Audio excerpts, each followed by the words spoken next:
41 გარდაცვლილი და 239 დაშავებული. თავდასხმა ათათურქის საერთაშორისო აეროპორტზე და გლოვა თურქეთში. რა დააფიქსირა აეროპორტის სათვალთვალო კამერამ. რა სყობიან თვითმხილველები და როგორ აფასებენ მომხდარს მსოფლიო ლიდერები. ქეთი ჩოხელი გიამბობთ.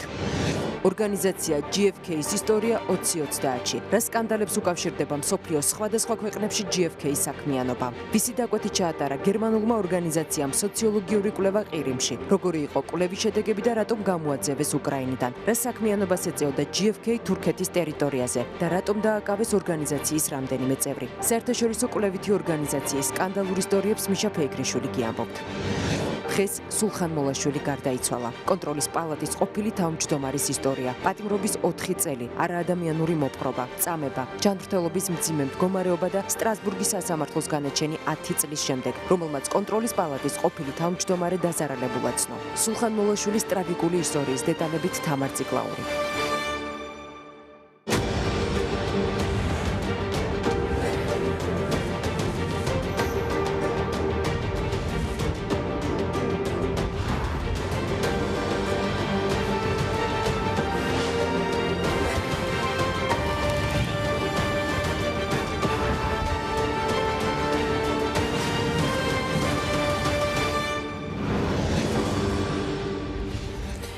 საღამოშვიდობის ეს 2030-ია გადაცემის ნახვა კი 2030-ის Facebook გვერდზე შეგიძლიათ გადაცემის მოსმენა FM 98-და 1 რადიო უცნობის საშუალებით. მე მაკაცინცაძე ვარ 2030-ის ჟურნალისტებთან ერთად დღის მთავარ თემებს წარმოგიდგენთ. შესაძლებელია თუ არა უსაფრთხოების ზომების გამკაცრებით ტერაქტების აცილება და რა უნდა გაკეთდეს ტერორიზმის შესაჩერებლად რამდენად ეფექტიანია საქართველოს უსაფრთხოების სამსახურის მუშაობა ამ მიმართულებიდან არის თუ არა დაცული ქვეყნის მოსახლეობა ირაკლი ბათიაშვილი დღეს 2030-ში რა მდგომარეობა სტამბოლში მომხდარის შემდეგ გამკაცრდა თუ არა უსაფრთხოების ზომები და რა განწყობა მოსახლეობაში სტამბოლში მცხოვრები ქართველი ირაკლი კაკაბაძე ჩაგვერთვება Skype-ით პირდაპირ ეთერში და დღის კიდევ ერთი თემა GFK-ის სოციოლოგიური კვლევა შედეგები და ახალი პოლიტიკური ცენტრი გირჩის პოზიცია 2030-ში რის საფუძველზე აცხადებენ გირჩის წევრები რომ კვლევის შედეგების შესახებ მიხეილ სააკაშვილმა 3 დღით ადრე იცოდა 2030-ის შეკითხვებს ახალი პოლიტიკური ცენტრი გირჩის წევრი იაგო ხვიჩია უპასუხებს ასახავს თუ არა საზოგადოებრივ განწყობას GFK-ის კვლევა აქვს თუ არა ადგილი რიცხვებით манипуляციას ჩვენ შეკითხვებს ასევე სოციოლოგი ვალერიან გორგილაძე უპასუხებს მანამდე კი დღის სხვა თემები 41 დაღუპული და 239 დაშავებული თურქეთში ათათურქის აეროპორტზე თავდასხმის მსხვერპლს გლოვობენ ტერაქტზე პასუხისმგებლობა ამ დრომდე არავის აუღია თუმცა თურქეთის ხელისუფლება ვარაუდობს რომ თავდასხმის უკან ექსტრემისტული დაჯგუფება ისლამური სახელმწიფო დგას ტერაქტი თურქეთის უმსხვილეს აეროპორტზე ქეთი ჩოხელი ჩაგვერთვება პირდაპირ ეთერში დეტალებით ქეთი მოგესალმები და გისმენთ ბრიუსელის აეროპორტის შემდეგ ტერორისტების სამიზნე სტამბოლის ათათურქის სახელობის საერთაშორისო აეროპორტი გახდა. თურქეთში ბოლო წლის დასაწყისიდან 10-ზე მეტი ტერაქტი განხორციელდა, თუმცა ბოლო თავდასხმა მსხვერპლის რაოდენობით ყველაზე მასშტაბური იყო. თურქული სპეცსამსახურები მიიჩნევენ, რომ აეროპორტზე შეტევა წინასწარ კარგად დაგეგმილი იყო. ტერაქტის შესახებ დეტალები ნახეთ სიუჟეტში. თურქეთის უმსხვილესი აეროპორტის სისხლიანი თავდასხმის შემდეგ ასე გამოიყურება. გამთენიისას ათათურქის აეროპორტმა მუშაობა ნაწილობრივ განაახლა. სამმა თვითმკვლელმა ტერორისტმა აეროპორტის ტერმინალების შესასვლელში ჯერ კალაშნიკოვების ტიპის იარაღიდან ცეცხლი გახსნა, შემდეგ კი თავი აიფეთქა. აეროპორტის სათვალთვალო კამერის მიერ გადაღებულ კადრებში ჩანს, როგორ იფეთქებს თავს ერთ-ერთი თავდამსხმელი მას შემდეგ, რაც მას პოლიციელი ესვრის. თურქეთის ხელისუფლება ვარაუდობს, რომ ტერაქტის ორგანიზატორი ისლამური სახელმწიფოა. ჩვენი უსაფრთხოების ძალების მიერ მოპოვებული ინფორმაცია მიუთითებს, რომ ტერორისტული თავდასხმა ისლამურმა სახელმწიფომ განახორციელა, თუმცა გამოძიება კვლავ გრძელდება. თურქეთში გლოვაა გამოცხადებული. ბოლო მონაცემებით თავდასხმის შედეგად დაღუპულია 41 ადამიანი. 239 დაშავებულს შორის რამდენიმე ადამიანის მდგომარეობა მძიმეა. რამდენიმე ცხედრის იდენტიფიცირება ამ დრომდე არ მომხდარა. სავადმყოფოსთან შეკრებილი ნათესავები ახლობლების შესახებ ცნობებს ელოდებიან. Koşarken ilk bomba patlıyor. ჩემი ძმა პირველი აფეთქების შემდეგ დაშავებულების დასახმარებლად გაიქცა. მან ბიჭუნა დაინახა, რომელსაც სისხლის დიოდა. ამ დროს მეორე აფეთქება მოხდა. ჩემი ძმა დაშავდა, მისი მდგომარეობა კრიტიკულია. Koşarken kendisi ცნობილია, რომ დაღუპულთა შორის თურქეთის 23 მოქალაქე და 13 უცხოელია. მსხვერპლთა შორის არიან საუდის არაბეთის 5 და ერაყის 2 მოქალაქე. ასევე დაიღუპნენ უკრაინის, ირანის, ჩინეთის, იორდანიის, ტუნისის და უზბეკეთის მოქალაქეები. 3 tane valizim vardı. Sardırıyordum. მე ჩემს ბარგს ვიღებდი, როდესაც აფეთქების ხმა გაისმა. პოლიციამ იატაკზე დაწოლა გვიბრძანა. თავდამსხმელებსა და პოლიციას შორის ორმხრივი სროლა დაიწყო. ჩემს გვერდით მყოფი მამაკაცი დაშავდა. მალევე მეტალოდეტექტორებთან აფეთქება მოხდა. Yere yattım. თურქეთის უსაფრთხოების სამსახურში მიიჩნევენ, რომ ათათურქის აეროპორტში ტერაქტი წინასწარ დაგეგმილი იყო. სპეცსამსახურები თავდასხმის ორგანიზატორებს ეძებენ. საერთაშორისო საზოგადოება თურქეთს სამძიმარსა და თანადგომას უცხადებს. დღეს პირველად გასული წლის ნოემბრის შემდეგ ერდოღანს ტელეფონით ესაუბრა რუსეთის პრეზიდენტი და მომხდარის გამო მწუხარება გამოთქვა. თურქეთის მთავრობასა და მოსახლეობას უსამძიმრებენ ევროპელი ლიდერები და ამერიკის შეერთებული შტატების წარმომადგენლები. საერთაშორისო საზოგადოების პოზიცია ერთიანია. სტამბოლის აეროპორტზე თავდასხმა აჩვენებს, რომ ტერორიზმის წინააღმდეგ ერთობლივი ბრძოლა უნდა გაძლიერდეს. უსამძიმრებ ათათურქის საერთაშორისო აეროპორტში მომხდარი თავდასხმის მსხვერპლთა ოჯახებსა და ახლობლებს. ასეთ დროს ყველა უნდა გავერთიანდეთ.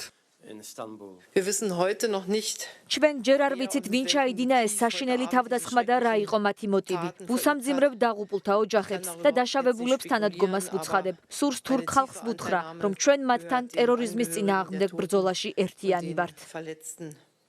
უმკაცრესად გმობ თავდასხმას, ჩვენ უნდა გამოვავლინოთ ორგანიზატორები, ჩვენ ერთად ყველაფერი უნდა გავაკეთოთ ტერორიზმის წინააღმდეგ საბრძოლველად. ეს ტერაქტები, რომლებიც ერთმანეთის მიყოლებით ხორციელდება, თურქეთში ვითარების დესტაბილიზაციისკენ არის მიმართული. ჩვენ ტერორიზმისა და ტრეფიკინგის წინააღმდეგ ყველა აუცილებელ ზომას უნდა მიმართოთ.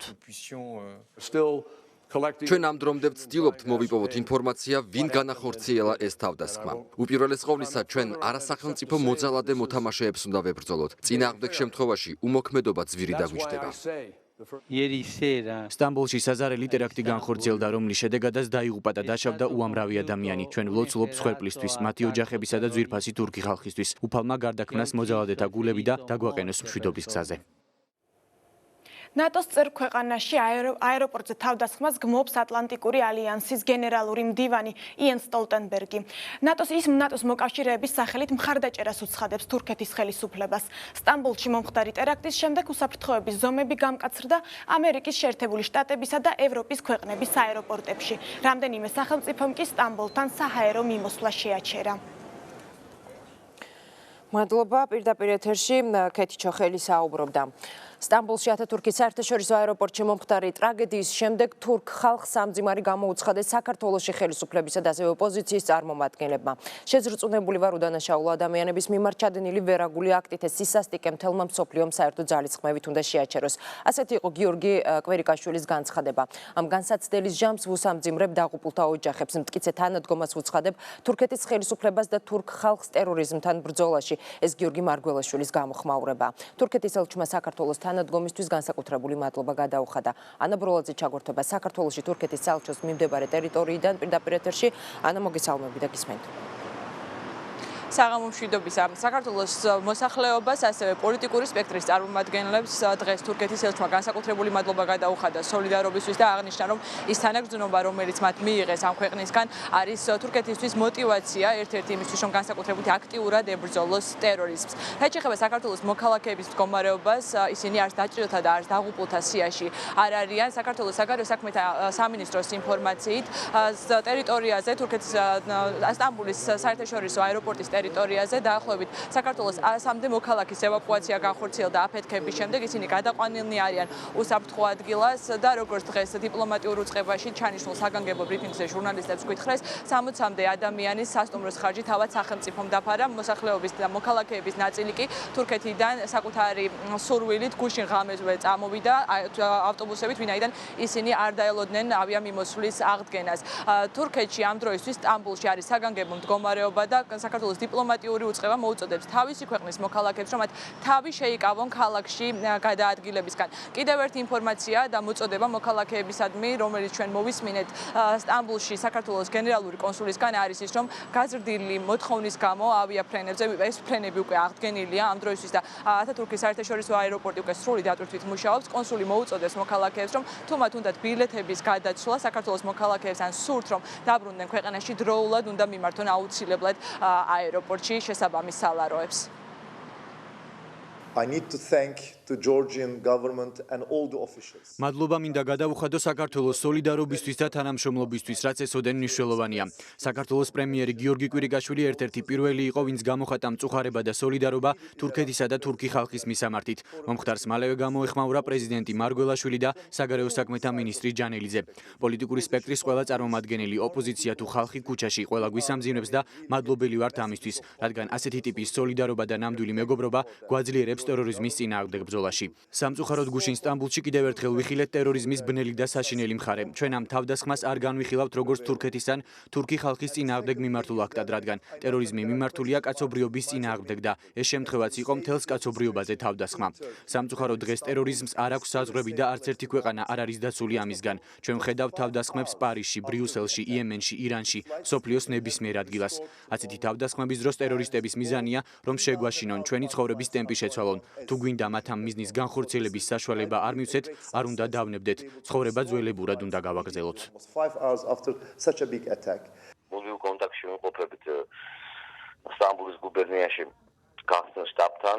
ძალიან ვარკოთ ინფორმაციას ამ დაღუპულების და დაშავებულების შესახებ. საბედნიეროდ კიდევ ერთხელ მინდა დავადასტურო, რომ საქართველოს მოქალაქეები არ არიან არც ერთ სიაში. პირველ რიგში დგას საკითხი საქართველოს მოქალაქეების გამგზავრების საქართველოში, იმ მოქალაქეების, რომლებიც ვერ გაფრინდნენ უშინდელი რეისები. მოუწოდებდი საქართველოს მოქალაქეებს სასწრაფოდ მივიდნენ და დაიკარგონ თადარიგი და მივიდნენ აეროპორტში 3-4 საათი ადრე, თუ არის ძალიან დიდი რიგები, აქ არის ძალიან ბევრი ქვეყნებიდან და ბევრი რეისები არის რიგები.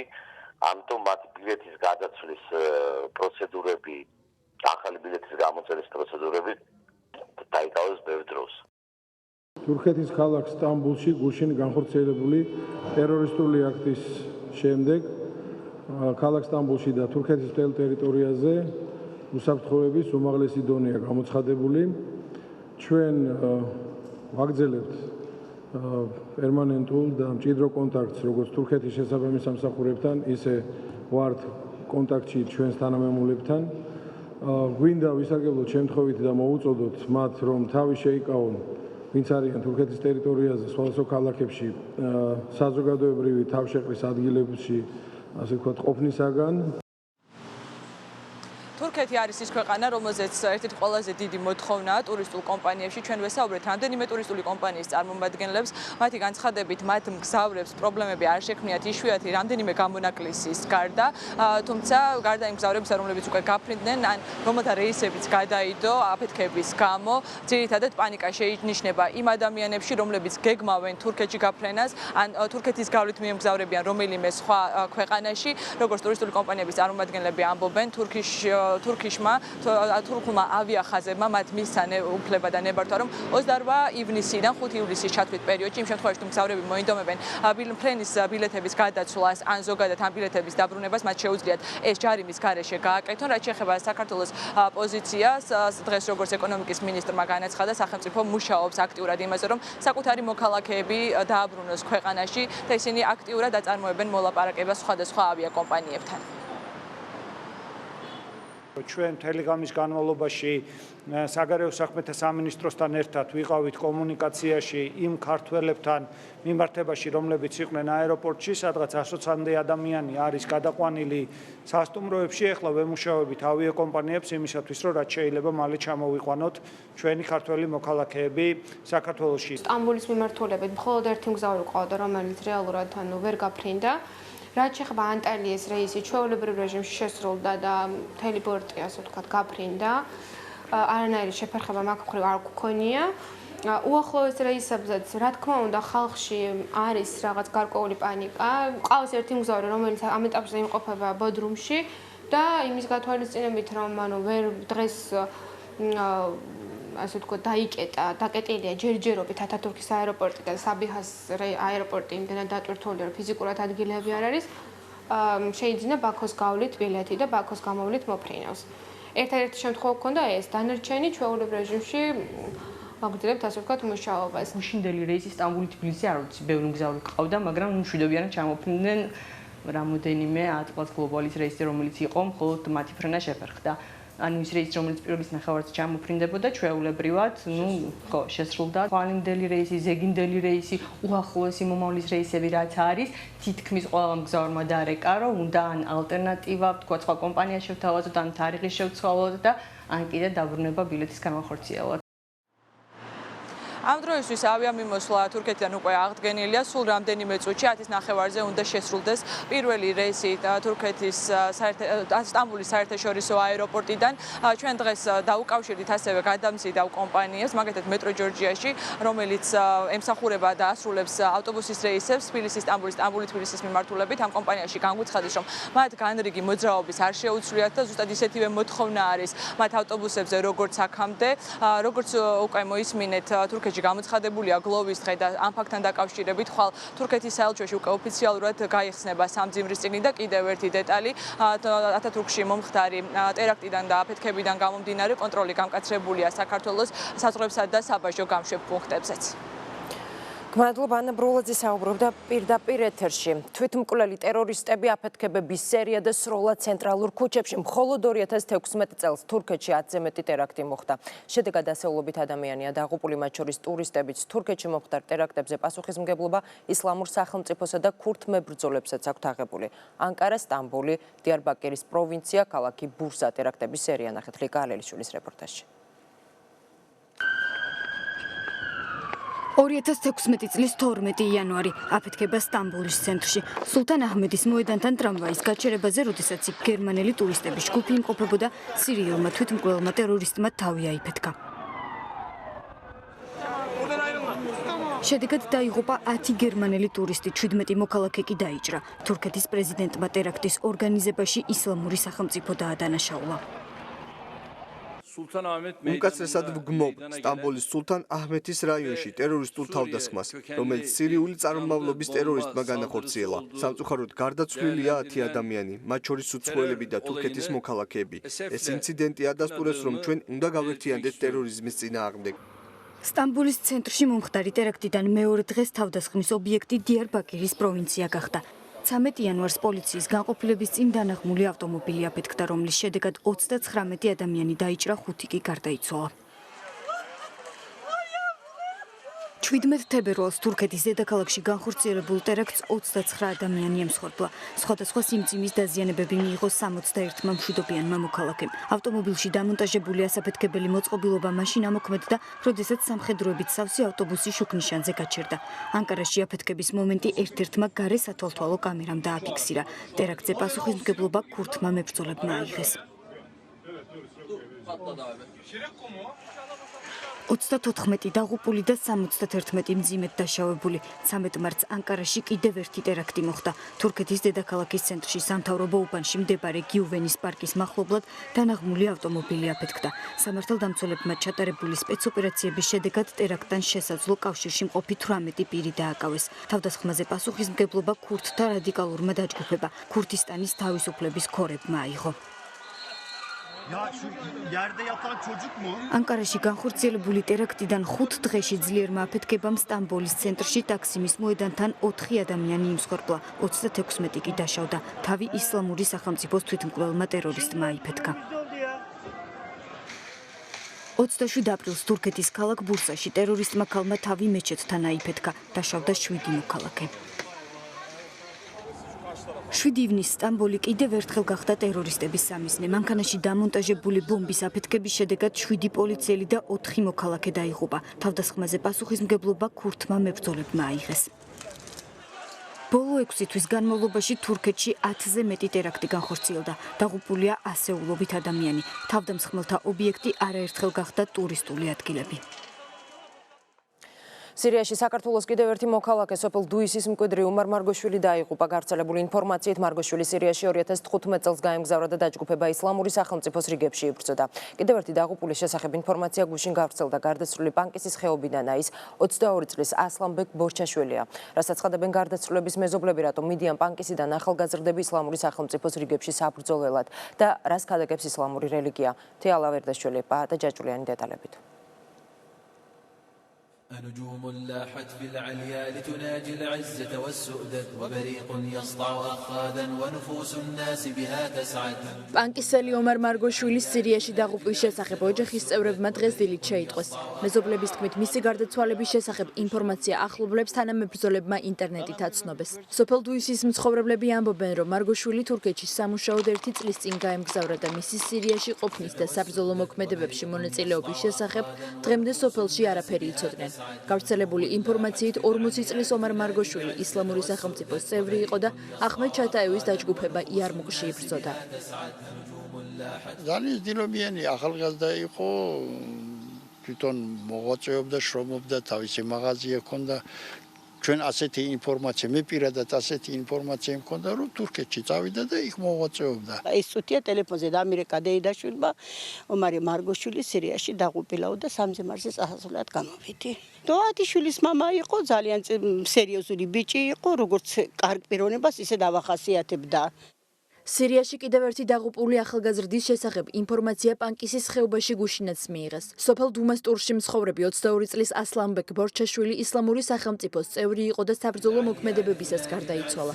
პანკისელები ამბობენ, რომ ისლამური სახელმწიფოს საბრძოლო მოქმედებებში ახალგაზრდები ოჯახის წევრებისა და ახლობლებისგან ფარულად მონაწილეობენ.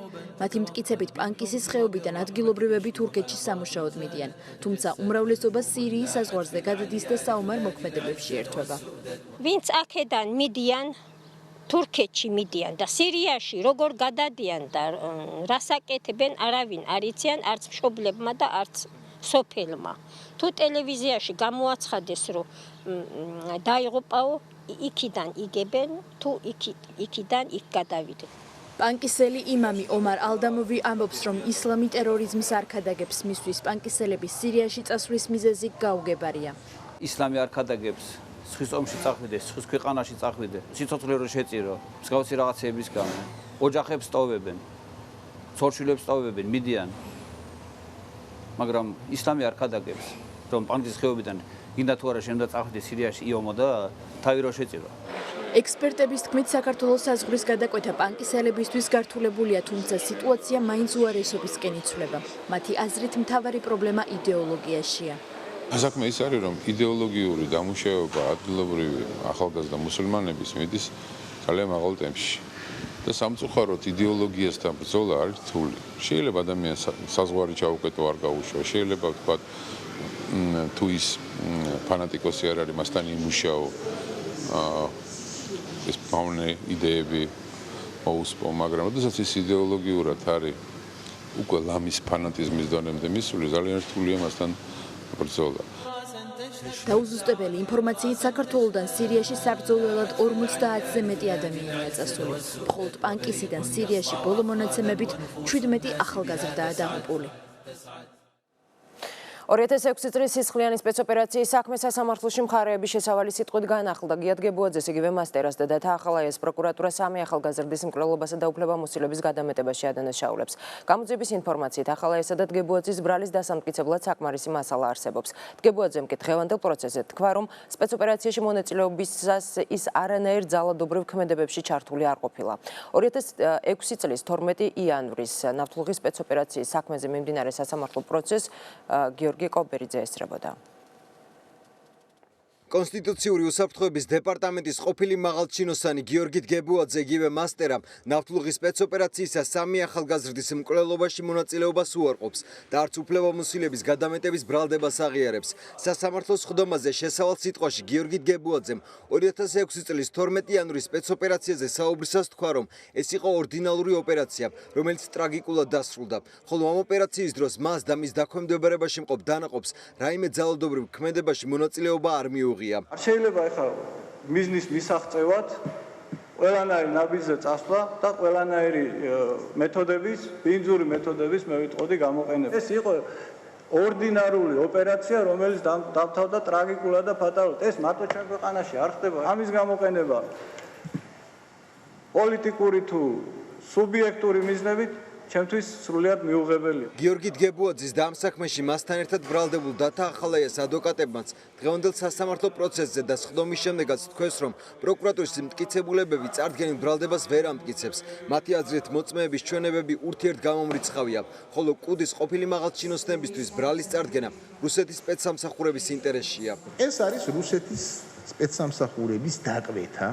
ქურდული სამყარო მოწმეები იძლევიან ჩვენებას. აი ეს თელი გომონდი და კოხორტან წუწკების დატრიალდა სულ ყველა და იძლევა ჩვენებებს. ახლა ეს წინააღმდეგ პროკურატურას აწყობს, რუსეთს აწყობს. ურთიერთ საწინააღმდეგო ჩვენებები აქვს მიცემული მოწმეებს. მეორე ისინი ეწინააღმდეგებიან სხვა მტკიცებულებებს, არ არის ჩატარებული სავალდებულო და საჭირო ექსპერტიზები. მოწმეების ჩვენებების გარდა პროკურატურის ცნობით არსებობს არაერთი მტკიცებულება, რომელიც დათა ახალაიას და გიორგი დგებუაძის მიერ ნავთლუღის სპეცოპერაციისას ჩადენილ დანაშაულს ამტკიცებს.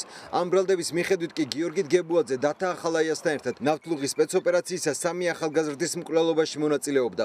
ეს ოპერაცია კი მაშინდელი ძალოვანი უწყების მიერ იმ მოტივით დაიგეგმა, რომ თითქოს ერთ-ერთი პატიმრის გია გორგაძის ძმა რამდენიმე პირთან ერთად ციხიდან გაქცევის ოპერაციის განხორციელებას ცდილობდა.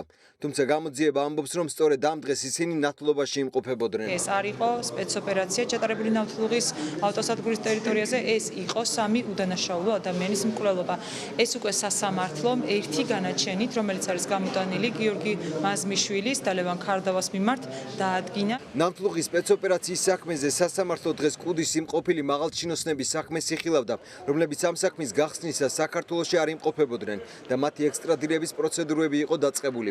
ამ საქმეზე კუდის ყოფილი მაღალჩინოსნებიდან განაჩენი უკვე გამოტანილია ლევან ქარდავას და გიორგი მაზმიშვილის მიმართ, რომლებიც ბრალდების მხარის მტკიცებით ასევე განზრახ მკვლელობასა და უფლებამოსილების გადამეტებაში არიან ბრალდებულები. პროკურატურის ინფორმაციით 17 წლის მურად გორგაძე, 21 წლის რომან სურმანიძე და 23 წლის მარად ართმელიძე განსაკუთრებული სისასტიკით მოკლეს.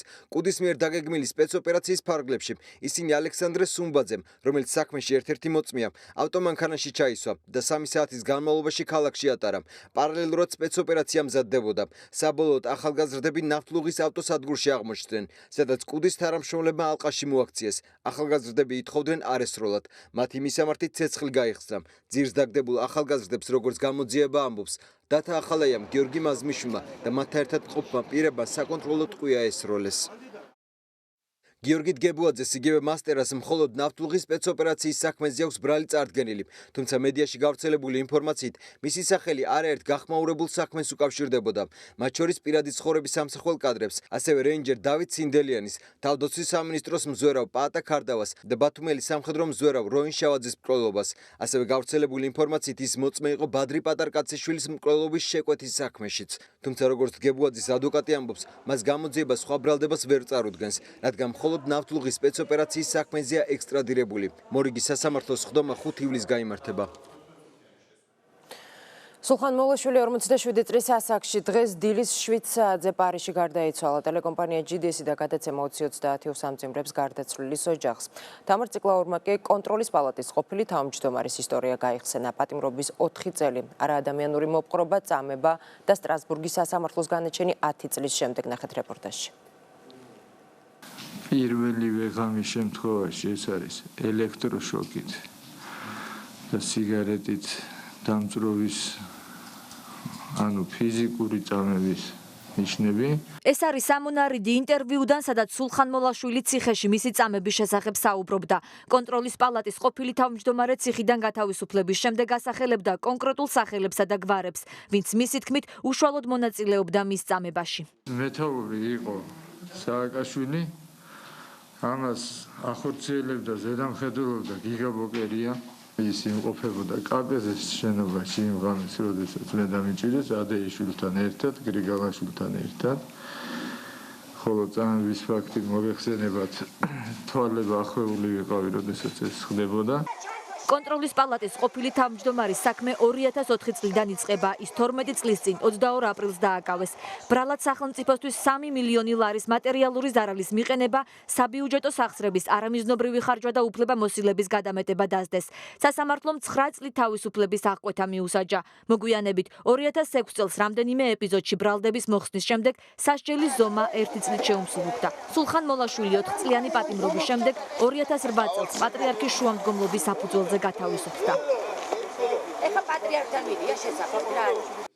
მისი გათავისუფლებიდან ზუსტად 6 წლის შემდეგ 2014 წლის 23 ოქტომბერს 10 წლიანი მსჯელობის შემდეგ სტრასბურგის სასამართლომ სულხან მოლაშვილის საქმეზე გადაწყვეტილება გამოაქვეყნა და 4 მუხლით გაამართლა. სასამართლოს განჩინებით სულხან მოლაშვილის მიმართ დაირღვა ადამიანის უფლებათა კონვენციის მე-3, მე-5, მე-6 და მე-14 მუხლები. ეს მუხლები ადამიანის ისეთ ფუნდამენტურ უფლებებს შეეხება, როგორიცაა თავისუფლებისა და ხელშეუხებლობის უფლება, სამართლიანი სასამართლოს უფლება, დისკრიმინაციისა და წამების, არაადამიანური და ღირსების შემლახავი მოპყრობის დაუშვებლობა. სტრასბურგის სასამართლოს გადაწყვეტილების შემდეგ მთავარ პროკურატურაში სულხან მოლაშვილის წამების საქმესთან დაკავშირებით გამოძიება დაიწყო. სტრასბურგმა სულხან მოლაშვილისთვის ურმითი არა, ძალიან ელა მოვიდა. დამოუკიდებელმა ექსპერტმა მაია ნიკოლეიშვილმა სულხან მოლაშვილი 2004 წელს საპატიმროში მოინახულა. აღწერა ის დაზიანებები, რაც კონტროლის პალატის ყოფილ თავმჯდომარეს აღენიშნებოდა, თუმცა მიუხედავად ამისა, მაშინ გამოძიებას ის არ დაუკითხავს. მაია ნიკოლეიშვილი სულხან მოლაშვილის საქმესთან დაკავშირებით მხოლოდ განახლებული გამოძიების პროცესში გასულ კვირას დაიკითხა. მან მიამბო, როგორ აიყვანეს პოლიციის სამმართველოს შენობას ასახელებდა, როგორ აიყვანეს, როგორ შეიყვანეს კაბინეტში, როგორ ქონდა თავზე გადაფარებული, როგორ აწვავდნენ სიგარეტ ზურგზე, როგორ ურტყავდნენ. მიიღო თუ არა ის დაავადება, რომლითაც საბოლოო ჯამში დაიღუპა საშელახსულების სისტემაში. მე დარწმუნებული ვარ, რომ ასე იყო. საპატიმროში სულხან მოლაშვილის მდგომარეობას იხსენებს ენერგეტიკის ყოფილი მინისტრი დავით მირცხულავაც, რომელიც იმავე პერიოდში იყო დაკავებული და სულხან მოლაშვილთან ერთად გათავისუფლდა. ფეხის ტერფებზე იყო ჩაშავებული, იყო დალურჯებული და მთელი ზურგი ჰქონდა ამომწვარი სიგარეტის. იმიტომ რომ ეს მოხდა სწორედ მისი დაკავების პერიოდში. გარდაცვალება და მისი წამება დაიწყო ძალიან დიდი ხნით ადრე და ეს მეთოდურად ანადგურებდნენ ამ ადამიანს. სულხან მოლაშვილის ინტერესებს ადვოკატები შალვა შავგულიძე და სოსო ბარათაშვილი იცავდნენ. სწორედ მათ დაწერეს საჩივარი სტრასბურგის სასამართლოში 2004 წელს. სოსო ბარათაშვილი ამბობს, რომ სტრასბურგის სასამართლოს განჩინების შემდეგ მოლაშვილი ქართულ სასამართლოში საქმის ხელახალ გასაჩივრებასაც გეგმავდა. ძალიან ძნელია მოიძებნოს საქმე, სადაც არის ამდენი დარღვევა. და ეს საქმე თითქოს კომპლექსურად წარმოაჩენს მთელ საშინელებას, რაც ხდებოდა 2004 წლიდან 2012 წლამდე საქართველოში.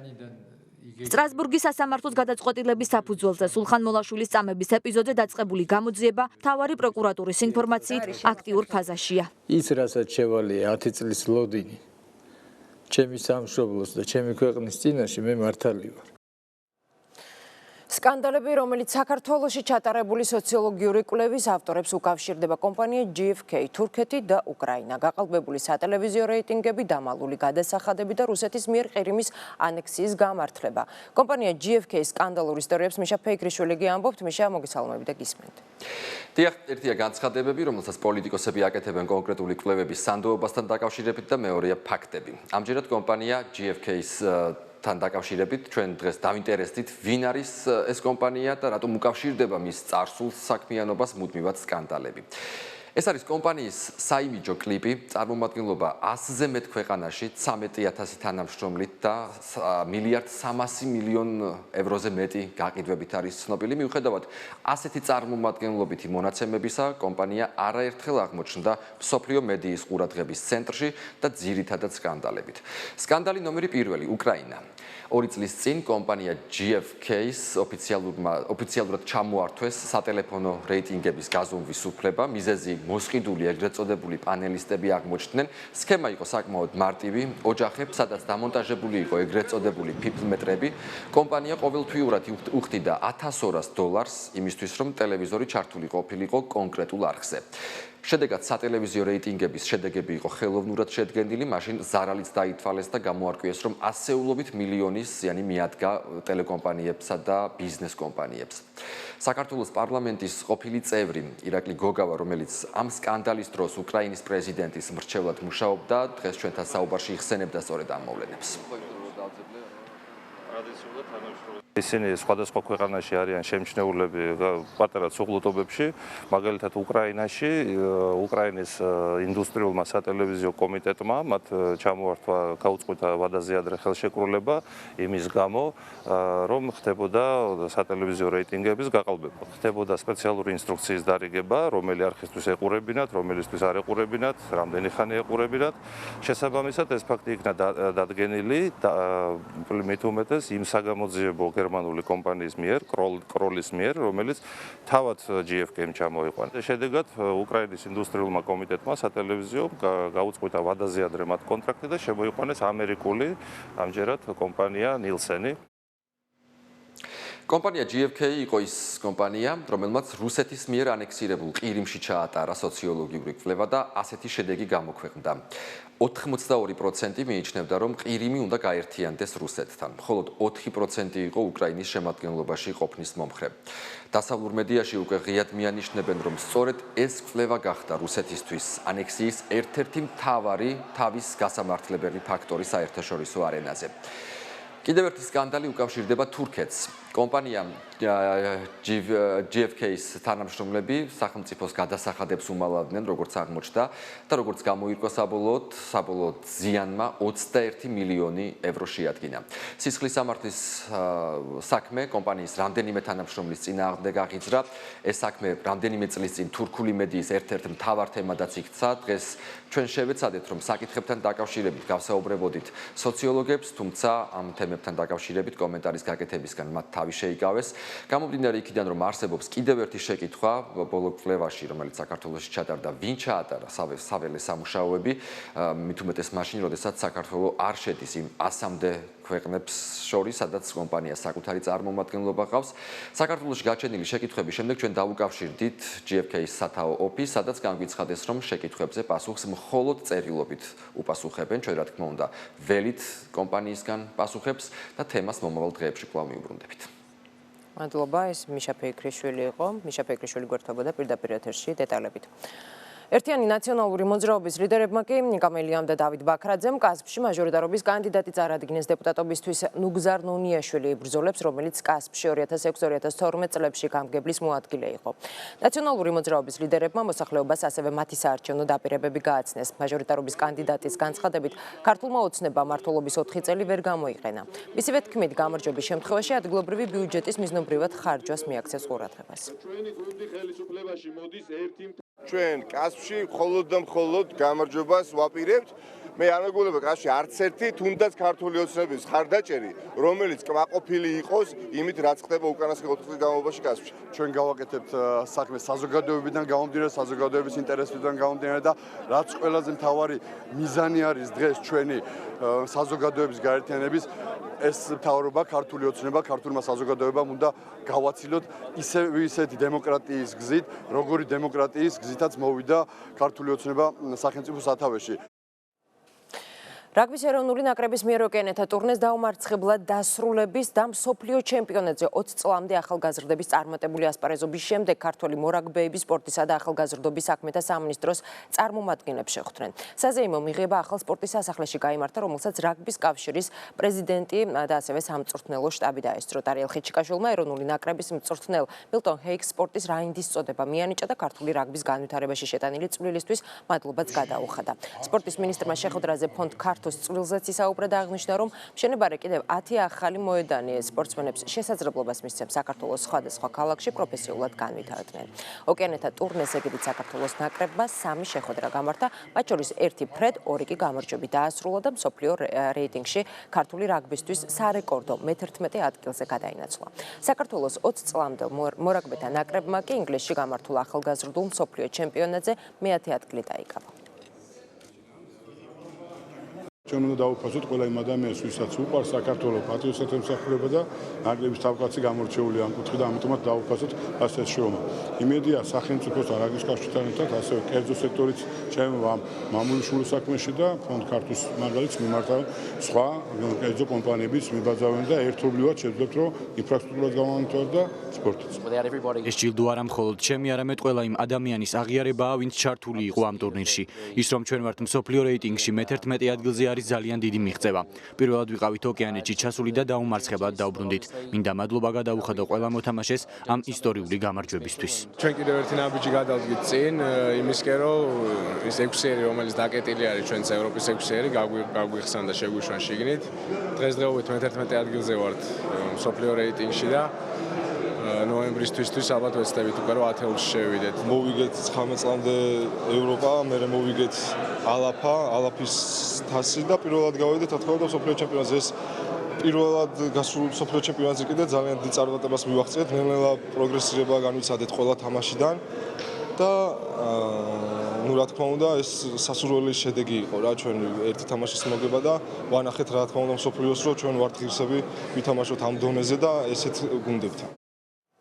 ქართული საფეხბურთო კლუბები ევროპის ლიგის საკვალიფიკაციო ეტაპზე ერთვებიან. საჩხერის ჩიხურა პირველ მაჩს მოლდოვაში ქალაქ კიშინოვში ადგილობრივ ზიმბრუსთან გამართავს. გუნდი ოპტიმალური შემადგენლობით კიშინოვში დღეს ჩაფრინდა. ჩიხურას მაჩის წინა ვარჯიში ამ წუთებში მიმდინარეობს. ხვალინდელი ჩეხოდრაკი თბილისის დროით 21 საათზე დაიწყება, რაც შეეხება სხვა გუნდებს. გორის დილა გორში სომხურ შირაკს დაუპირისპირდება, სამტრედია კი ბაქოში გაბალას შეხვდება. განმეორებითი მატჩები კი 7 ივლისს გაიმართება.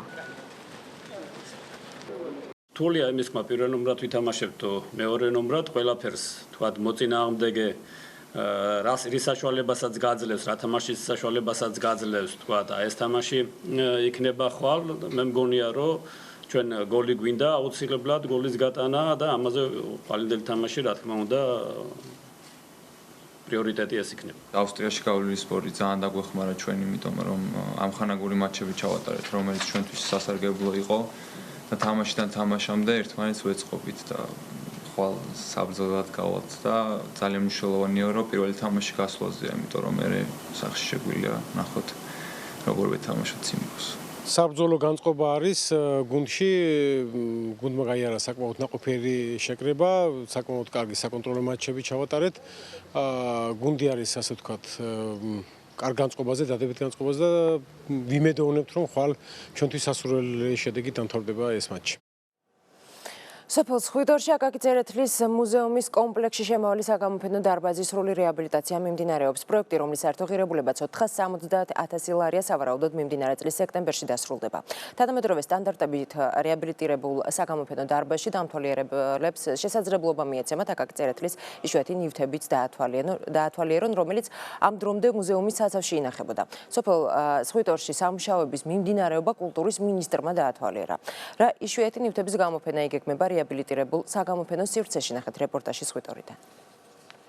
მობრძანდით ნახეთ აკაკის ტანსაცმელი. აქ კარადაში ვართ პერანგი. კლარა მაჭარაშვილი აკაკი წერეთლის მუზეუმის ფონდის თანამშრომელია. ის მუზეუმში მოსულ დამთვალიერებლებს მგოსნის პირად ნივთებსა და ხელნაწერებს აცნობს. თუმცა როგორც თვითონ ამბობს, პოეტისა და მისი წინაპრების პირადი ნივთებისა და ექსპოზიციების დიდი ნაწილი ამჟამად მუზეუმის საცავში ინახება და დამთვალიერებლისთვის ხელმიუწვდომელია.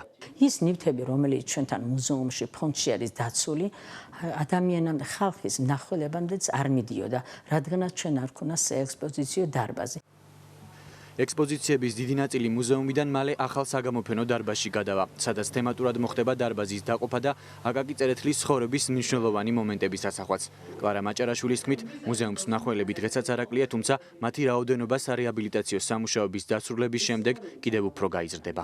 ჩვენ ძალიან ბევრი მნახველი ყავს, მაგრამ ჩვენ გვქონდა ექსპოზიციის გარეშე, მხოლოდ დათვალიერებდნენ ხოლმე მემორიალს. ეხლა რადგანაც გვექნება აკაკის ცხოვრება და შემოქმედება, რა თქმა უნდა, მე ვიცი, რომ მთელი საქართველოს კუთხედან დაინძრება ხალხი და ნახავს. აკაკი წერეთლის სახელობის საგამოფენო დარბაზის სრული რეაბილიტაციისთვის სახელმწიფომ 470,000 ლარი გამოყო. ამ თანხით მუზეუმის საგამოფენო დარბაზის კონსტრუქციული გამაგრება, ფასადისა და ინტერიერის მოპირკეთება მოხდება. დაგეგმილია როსტომისეულის სასახლისა და კარის ეკლესიის რეაბილიტაციაც. კულტურის მინისტრის მოადგილის გიორგი ბაქრაძის განცხადებით, თანხა, რომელიც მუზეუმის სრულ რეაბილიტაციას ითვალისწინებს, უპრეცედენტოა. კულტურის სამინისტრომ ერთ-ერთ პრიორიტეტად მიიჩნია აკაკი წერეთლის სახლ-მუზეუმის დაფინანსების საკითხი და უკვე გამოყოფილია და რეაბილიტაცია დღე-დღეზე დასრულდება საგამოფენო სივრცის, რომელიც 470,000 ლარი დაჯდა. მინდა ვთქვათ, რომ ესეთი უპრეცედენტო რაოდენობით თანხების დახარჯვა არ მომხდარა ამ მიმართულებით წლების განმავლობაში და ფიქრობ, რომ კულტურის სამინისტრომ სწორი გადაწყვეტილება მიიღო. ეროვნული მუზეუმის თანამშრომლებთან ერთად მიმდინარეობს ექსპოზიციაზე მუშაობა და ჩვენ ვარაუდობთ, რომ სექტემბერში, სექტემბრის ბოლოსთვის ის სრულად იქნება მზად იმისთვის, რომ პირველი დამთვალიერებლები მიიღოს. საგამოფენო სივრცის სარეაბილიტაციო სამუშაოების დასრულების შემდეგ ექსპოზიციების მოწყობა იგეგმება, რომელსაც საქართველოს ეროვნული მუზეუმის სპეციალისტები განახორციელებენ. ახლა რეკლამის შემდეგ ტერაქტი ათათურქის აეროპორტში მსოფლიო ტერაქტების საფრთხის პირობებში თემის გაგრძელება რამდენიმე წუთში სტუმრებთან ერთად დაგველოდებით.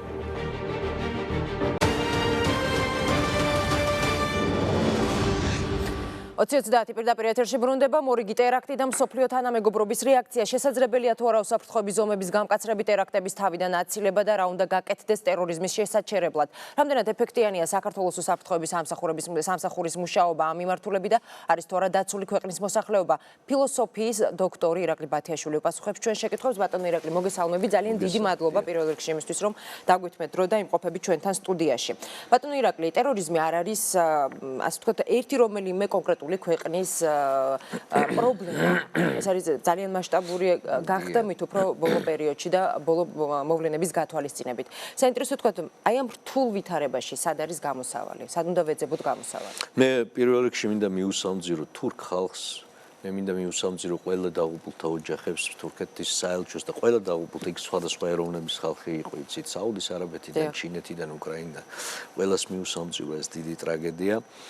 და მინდა პირველ რიგში ვთქვა, რომ სამწუხაროდ, როგორც ჩანს, აი ეს ტერორისტული აქტების ტალღა არ წავა, როგორც ჩანს, კლებისკენ. ჩვენ ამ ილუზიაში არ უნდა ჩავარდეთ.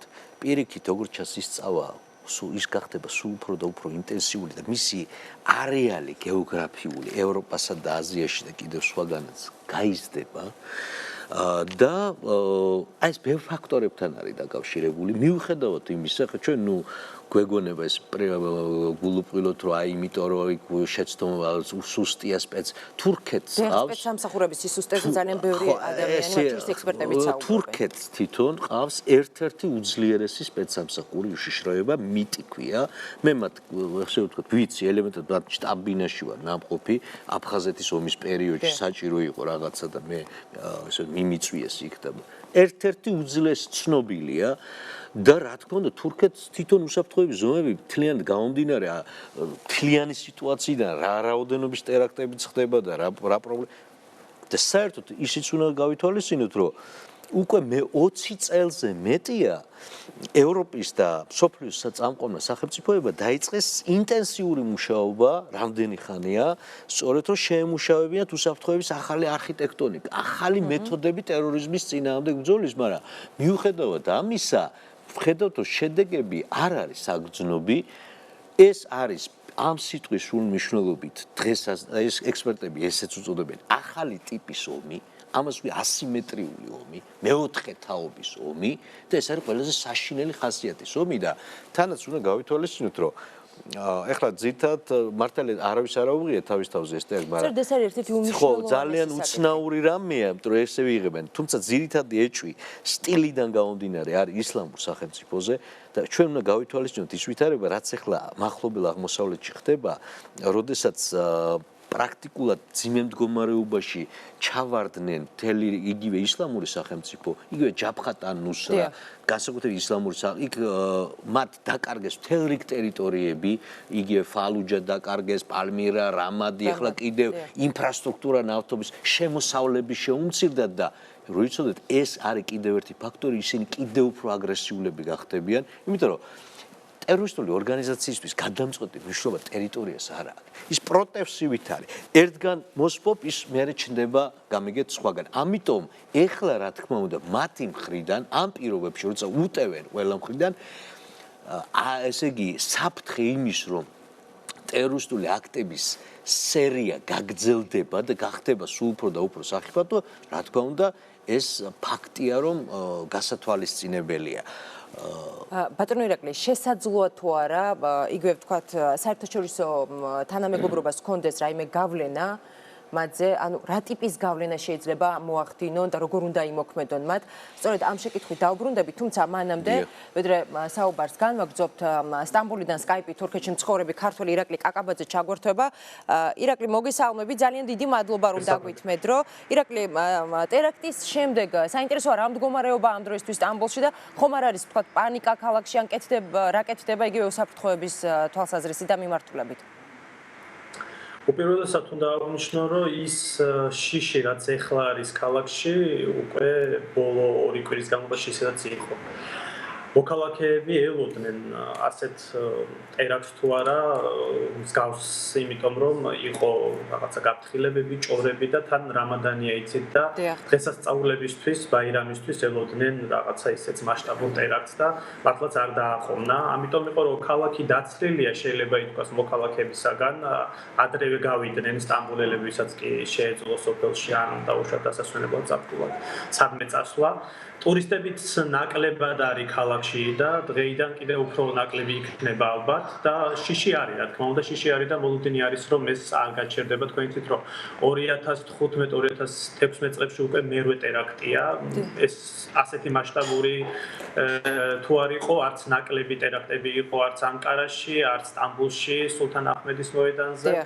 და შიში ისევ არის, რა თქმა უნდა, და მოლოდინი ისევ რაღაცა დიდი ცუდი ამბებისა, რატომღაც, რა თქმა უნდა. ირაკლი, ფაქტია ტერაქტზე პასუხისმგებლობა ამ დრომდე არც ერთ ორგანიზაციას არ აუღია. რა ინფორმაცია ვრცელდება საინტერესოა იგივე სტამბოლში, ანუ რა ვერსიებზე საუბრობენ?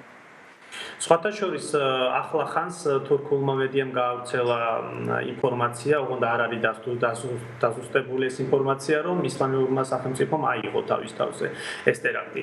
ნუ თავიდან სხვადასხვა ვერსიები იყო, რა თქმა უნდა, ქურთთა მუშათა პარტიაც იყო პირველ ვერსიაში, მაგრამ იქ თვითკვლმა ტერორისტებმა ასე ვთქვათ გამორიცხა ეგ ვერსია, იმიტომ რომ ქურთებს ახლა აღარ აყავთ ასეთი ასე ვთქვათ ტერორისტები, რომლებიც თავს იფეთქებენ.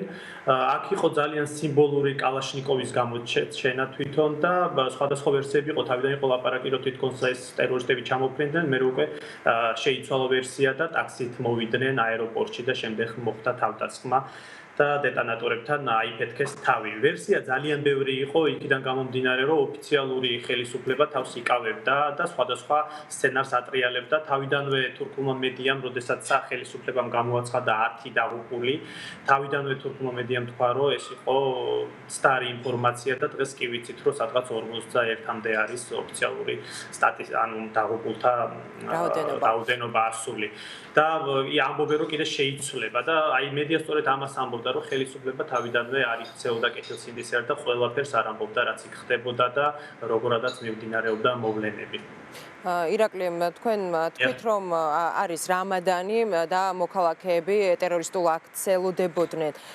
აი ამ თუნდაც ამის გათვალისწინებით ხომ არ არის მოსახლეობის დამოკიდებულება კრიტიკული სამართალდამცველების მიმართ იმის გამო, რომ თქვა ტერაქტის აცილება ვერ მოხერხდა?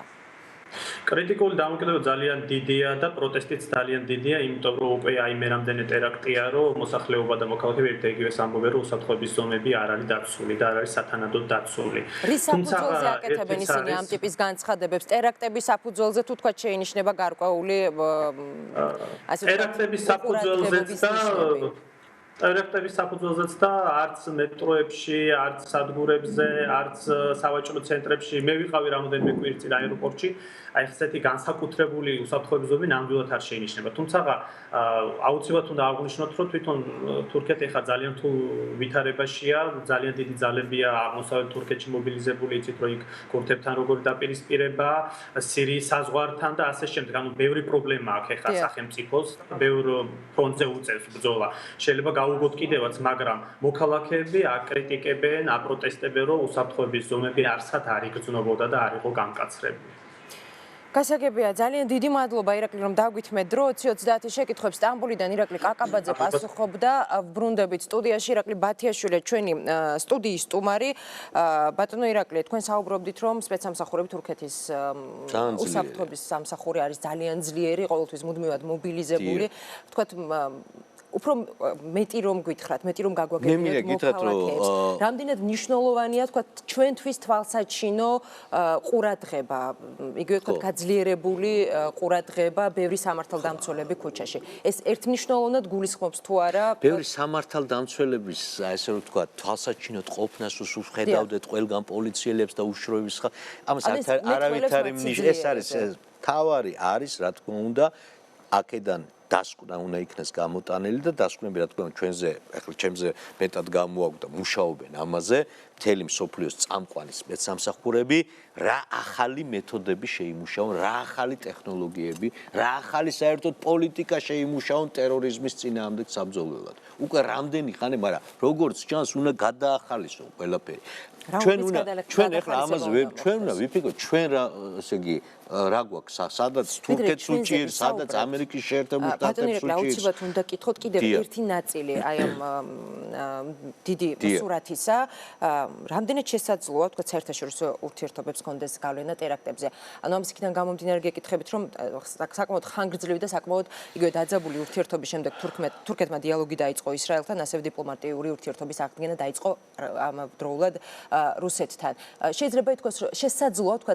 ეს ტერაქტი თუნდაც იყოს პასუხი სწორედ აი ამ ქმედებებზე თურქეთის ამ ქმედებებზე იცით რა არის ახლა თურქეთმა იცით თუ ახლა ისრაელთან და ასევე რუსეთთან ძალიან აქტიურად დაიწყო ახლა მუშაობა რომ აღადგინონ ურთიერთობები ყველანაირი და როგორც ჩანს აქეთკენ წავა საქმე უკვე შეთანხმდნენ ერდოგანი და ვლადიმერ პუტინი შეხვედრასთან დაკავშირებით და პრაქტიკულად უკვე პირდაპირ ლაპარაკი წავიდა რომ ყველა ის რაც ხდებოდა ვთქვათ რა პროექტებიც გაზპრომს ჰქონდა რომ ეს ყველაფერი ხელახლა ესე იგი ამის აღდგენა შესაძლებელია ეს ემბარგოები მოიხსნება და ასე შემდგომ მაგრამ ამ აი ხა ლოგიკურად როცა შეიძლება ვაანალიზებ ძალიან ძნელია ეს ტერაქტი რაღაც ამასთან დააკავშირო თურქეთს აქვს მთავარი პრობლემა რა ერთი მხრივ აქვს ძალიან დიდი პრობლემა და გამოწვევა ეს არის ქურთების მოძრაობის მხრიდან და ეს არის ასე რომ ვთქვათ ისეთი გამოწვევა თურქეთისთვის რომელსაც მან თუ ვერ მიხედა მისი სამხრეთ აღმოსავლეთით გახდება ის რაც სირიისთვის გახდა შემდგომ ჩრდილოეთის ჩრდილო-აღმოსავლეთ და ჩრდილო-დასავლეთის ტერიტორიები რომელიც მე უკონტროლო გახდა აბსოლუტურად და შეიძლება თუ ესე თუ წავიდეს საქმე და ვეღარ გააკონტროლა ეს პროცესები ქურთებთან დაკავშირებით თურქეთის საერთოდ დაშლისკენ ისე როგორც სირია ეხლა დაიშალა სირიას ვერაფერი ვეღარ აღადგენს გამორიცხული ამბავია სირიის აღდგენა როგორც იგივე პრობლემა ისინი აცნობიერებენ ამას და მეორე პრობლემა ეს არის უკვე რაც ხდება საერთოდ საერთაშორისო ტერორისტულ ორგანიზაციებთან და ეხლა იცით რომ ისლამური სახელმწიფო და იგივე ის ტერორისტული ორგანიზაციები ხ ბევრი ძალები იბრძოდნენ ბაშარ ასადის წინააღმდეგ მათ შორის ვთქვათ ჯეიშ ალ-ისლამი აჰრარ აშ-შამი ჯაბჰატ ანუს თურქების მიმართ არ იყვნენ ისინი მტრულად განწყობილი მეტნაკლებად ლოიალური დამოკიდებულება იყო არხიც გასაღების ნავთობის ესე რომ ვთქვათ რომელსაც მოიპოვებდა იგივე ისლამური სახელმწიფო გადაადგილება ყველაფერი მათ ეს ჰქონდათ ეს ფანჯერა თურქეთთან მაგრამ ეს ჩაიკეტა მათთვის მიხვდით ეს ბოლო პერიოდში ჩაიკეტა ძალიან მკაცრად მოსთხოვა იგივე ამერიკის შეერთებული შტატები იგივე ევროპა რომ ეს უნდა მათ გადაეკეტათ ამიტომ მე ვფიქრობ შეიძლება ეს ამასთანაც იყოს დაკავშირი შეიძლება სულ სხვა ხა ჩვენთვის გაურკვეველი მიზეზები იყოს რომელიც ჯერ ჩვენთვის უცნობია ყოველ შემთხვევაში რა თქმა უნდა ფაქტი ახლა დღეს მაგალითად იემენში მოხდა მუკალაში საშინელი ტერაქტი 42 ადამიანი შეიწირა ეს უკვე ალ-ქაიდამ გააკეთა იემენის ალ-ქაიდა ეს ძალიან ძლიერი ორგანიზაციაა ასე რომ მიდის ომი ამ სიტყვის სრული მნიშვნელობით ჩვენ სამწუხაროდ მოქცეული ვართ იმ გეოპოლიტიკურ დიდ არეალში რომელიც არის აი ესეთი დატვირთული აი ამ პროცესებით თქვათ ფიქრობთ რომ ძალიან რთული ამის თქმაც კი საქართველოს საფრთხე უახლოვდება? საქართველოსთან საფრთხე უახლოვდება, საფრთხე მოახლოებულია. ჩვენ ვართ აი პირდაპირ აი ამ ყველაზე მძიმე გეოპოლიტიკურ ზე რეგიონში, რომელიც დუხს ამ ტერორიზმით, თუმცა თუ გავაანალიზებთ ობიექტურად, ჯერჯერობით შეგვიძლია იმის თქმა და არა მარტო მე ვამბობ, ბევრი სხვა ექსპერტიც იტყვის ამას, რომ ჯერჯერობით ჩვენ საერთაშორისო ტერორისტული ორგანიზაციების სტრატეგიაში, როგორც ჩანს, მადლობა ღმერთს, იგივე გინე ისლამური სახელმწიფოს, გინე სხვების და ასე შემდეგ, არ განვიხილებით როგორც სამიზნე. ჩვენ შეიძლება განვიხილებოდეთ როგორც სატრანზიტო დერეფანი იარაღის, ტყვია-წამლის და ტერორისტული ჯგუფების და ტერორისტულ ჯგუფებთან დაკავშირებული პირების გადაადგილების, რაც უკვე დაწყებულია ეს პროცესი, თუმცა ეს ინტენსიური არ არის. ეს პროცესი შეიძლება გახდეს უფრო ინტენსიური გამომდინარე იქიდან, რომ იგივე ისლამურ სახელმწიფოს აქვს სერიოზული ინტერესი, რომ ძალები რაც შეიძლება მეტად გადაადგილოს და მეტი შეღწევა ქონდეს ცენტრალურ აზიაში და ჩრდილოეთ კავკასიაში, აქედან გამომდინარე ეს ჩვენთვის უკვე სერიოზულ დერეფნიდან სამიზნემდე ერთი ნაბიჯია, ჩვენ ეს უნდა გავითვალოთ, მაგრამ მადლობა ღმერთს, დღეს ჩვენ სამიზნე არა ვართ. და კიდევ ერთი, რაზეც მე მინდა ხაზი გაუსვა და რაც გასათვალისწინებელია, ეს არის ის, რომ იცით რა არის, ყოველთვის შეიძლება სხვადასხვა რაღაც ძალების ინტერესები გადაიკვეთოს და ეს ყოველთვის მომხდარა. ტერორისტები იცით რომ ახლა დაკვეთებზეც მუშაობენ ელემენტარულად, ამის მაგალითები ბევრია და მე არ გამოვრიცხავ, იგივე გარკვეული ექსტრემისტულმა, შიდა პოლიტიკურმა ქართულმა ჯგუფებმა, რომლებსაც დღესაც აქვთ, რომლებიც დღეს საქართველოში ეს ცენტრები არ არის სხვა ქვეყანაში, თქვათ, ეს ცენტრი ამ ექსტრემისტული ერთ-ერთი ჯგუფის, რომელიც არის პირდაპირ თქვათ ოდესაში დაბანაკებული, მათ აქვთ ეს კონტაქტები ამ ხალხთან. ეს კონტაქტები არის აუდიო, ვიდეო დონეზე დაფიქსირებული, საუბრები, შეხვედრები. მე ვგულისხმობ იმ ადამიანებთან, რომლებიც სირიაში იბრძვიან, იგივე ანუსრაში იბრძვიან, იგივე სხვებთან, ეს საუბრები. და ვფიქრობთ, რომ ნაციონალურ მოძრაობის წარმომადგენლებს შესაძლოა კონტაქტი. მე ნაციონალურ მოძრაობას არ ვეხებ. მე ვეხები გარკვეულ ჯგუფს, რომლის რა თქვა და მის გარემო, რომლის ხელშიც იგივე გია ლორთქიფანიძე და სხვები, რომლებიც კურირებდნენ საერთოდ მაგ ხალხს აქ კარგად იციან ეს რა ხალხსაც კურირებდა გია ლორთქიფანიძე საქართველოში, აი ზუსტად იმ ხალხს, რომლებიც მერე გადაადგილდებოდნენ დღეს სირიაში და ასე შემდგომ. და ეს კონტაქტები არსებობს და დაკვეთას არაფერი წინ არ უდგას. სირიაში მოქმედ მებრძოლებს, რომლებიც საქართველოს უკვე მეორე კაც ჩამოასვენეს დღეს, იცით თქვენ, სირიიდან. ჩვენი კავკასიელები ძალიან ბევრი იბრძვიან იქა, წამყვან პოზიციებზე არიან, რო იცოდეთ, ავანგარდში. და ახლა მე მინდა გითხრათ, რომ ამ ხალხთან კონტაქტები ქონდა მაშინდელ, ესე რომ ვთქვათ, უშიშროების ხალხს, ყუდის ხალხს, ოდის ხალხს აქტიურად დღესაც აქვთ. ეს შეხვედრები მათი არის დაფიქსირებული, აუდიო ვიდეო დონეზე არის ჩანაწერები, ეს საუბრები ყველაფერი, მაგრამ მე რას გულისხმობ, ამიტომ აქ ძალიან დიდი ყურადღებაა საჭირო. ჩვენ გავიხსენოთ 2007 წლის აი ახლა გიად გებუაძე სასამართლო ხომ მიდის მასტერა, ყუდის თანამშრომელი იყო. აი დღემდე თავისუფლად შეგიძლიათ მოიძიოთ ტაიმის ონლაინზე თავის დროზე დადებული მისი ფარული შეხვედრის საუბარი ჩანაწერი უვაის ახმადოვთან, სადაც ის უკვეთავს პატრკაციშვილის მკვლელობას, თვითმფრინავის აფეთქებას. ეს მან ჩაწერა ახმადოვმა და მე მიუტანა მას. ანუ რა თქმა უნდა, ესეთი ტიპის საფრთხეებიც გასათვალისწინებელია, როდესაც მიდის ესეთი პროცესი, რა თქმა უნდა, უნდა ყველანაირი საფრთხე გაითვალისწინო. ეს ტერორისტულ ჯგუფებთან დაკავშირებული პირები შეიძლება ყველამ გამოიყენოს, ვისაც სახელმწიფოსთვის ზიანის მაქვს რომ უსაფრთხოების სამსახური.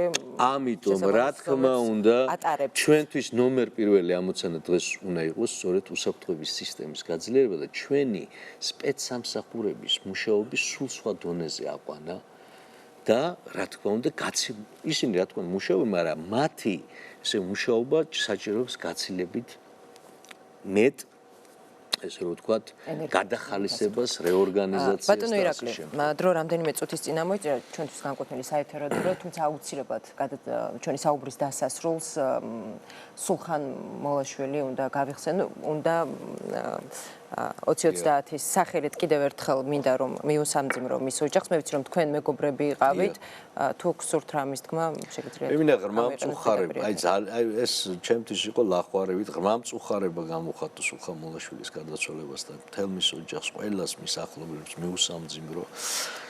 და ეს სულხან მოლაშვილი არის პირდაპირ ესე ვთქვათ მაგალითი მსხვერპლი პირდაპირი იმ რეჟიმის, რა რეჟიმიც ჩვენ გამოვიარეთ 9 წლის განმავლობაში სააკაშვილის რეჟიმის ერთ-ერთი პირველი მსხვერპლი. სწორედ იგივე საპრობილეში იჯდა მეშვიდეში, რომელშიც მე ვიჯექი.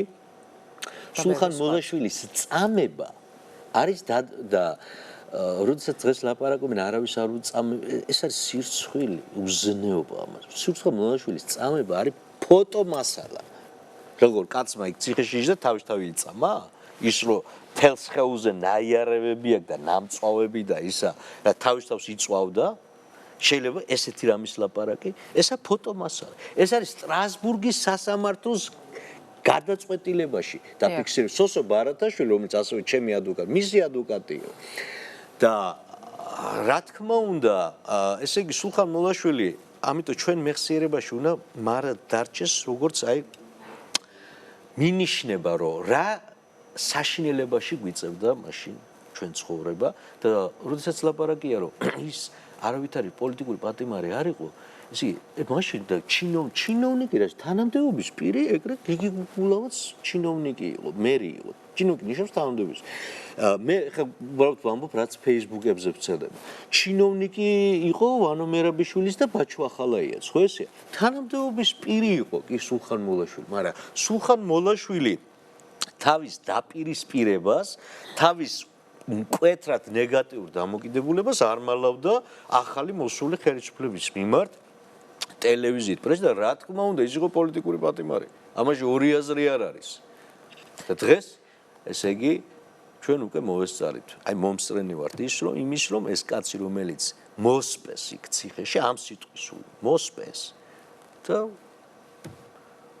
სამწუხაროდ ვერავინ ვეღარ გადაარჩინა იგი შეუძლებელი იყო ის გადარჩენა ძალიან დიდი მადლობა ბატონო ირაკლი რომ დაგვითმეთ რომ 2030-ის შეკითხვებს ირაკლი ბათიაშვილი პასუხობდა ახლა რეკლამის შემდეგ კი საქართველოს სოციოლოგიური კვლევები და არჩევნები დაგველოდეთ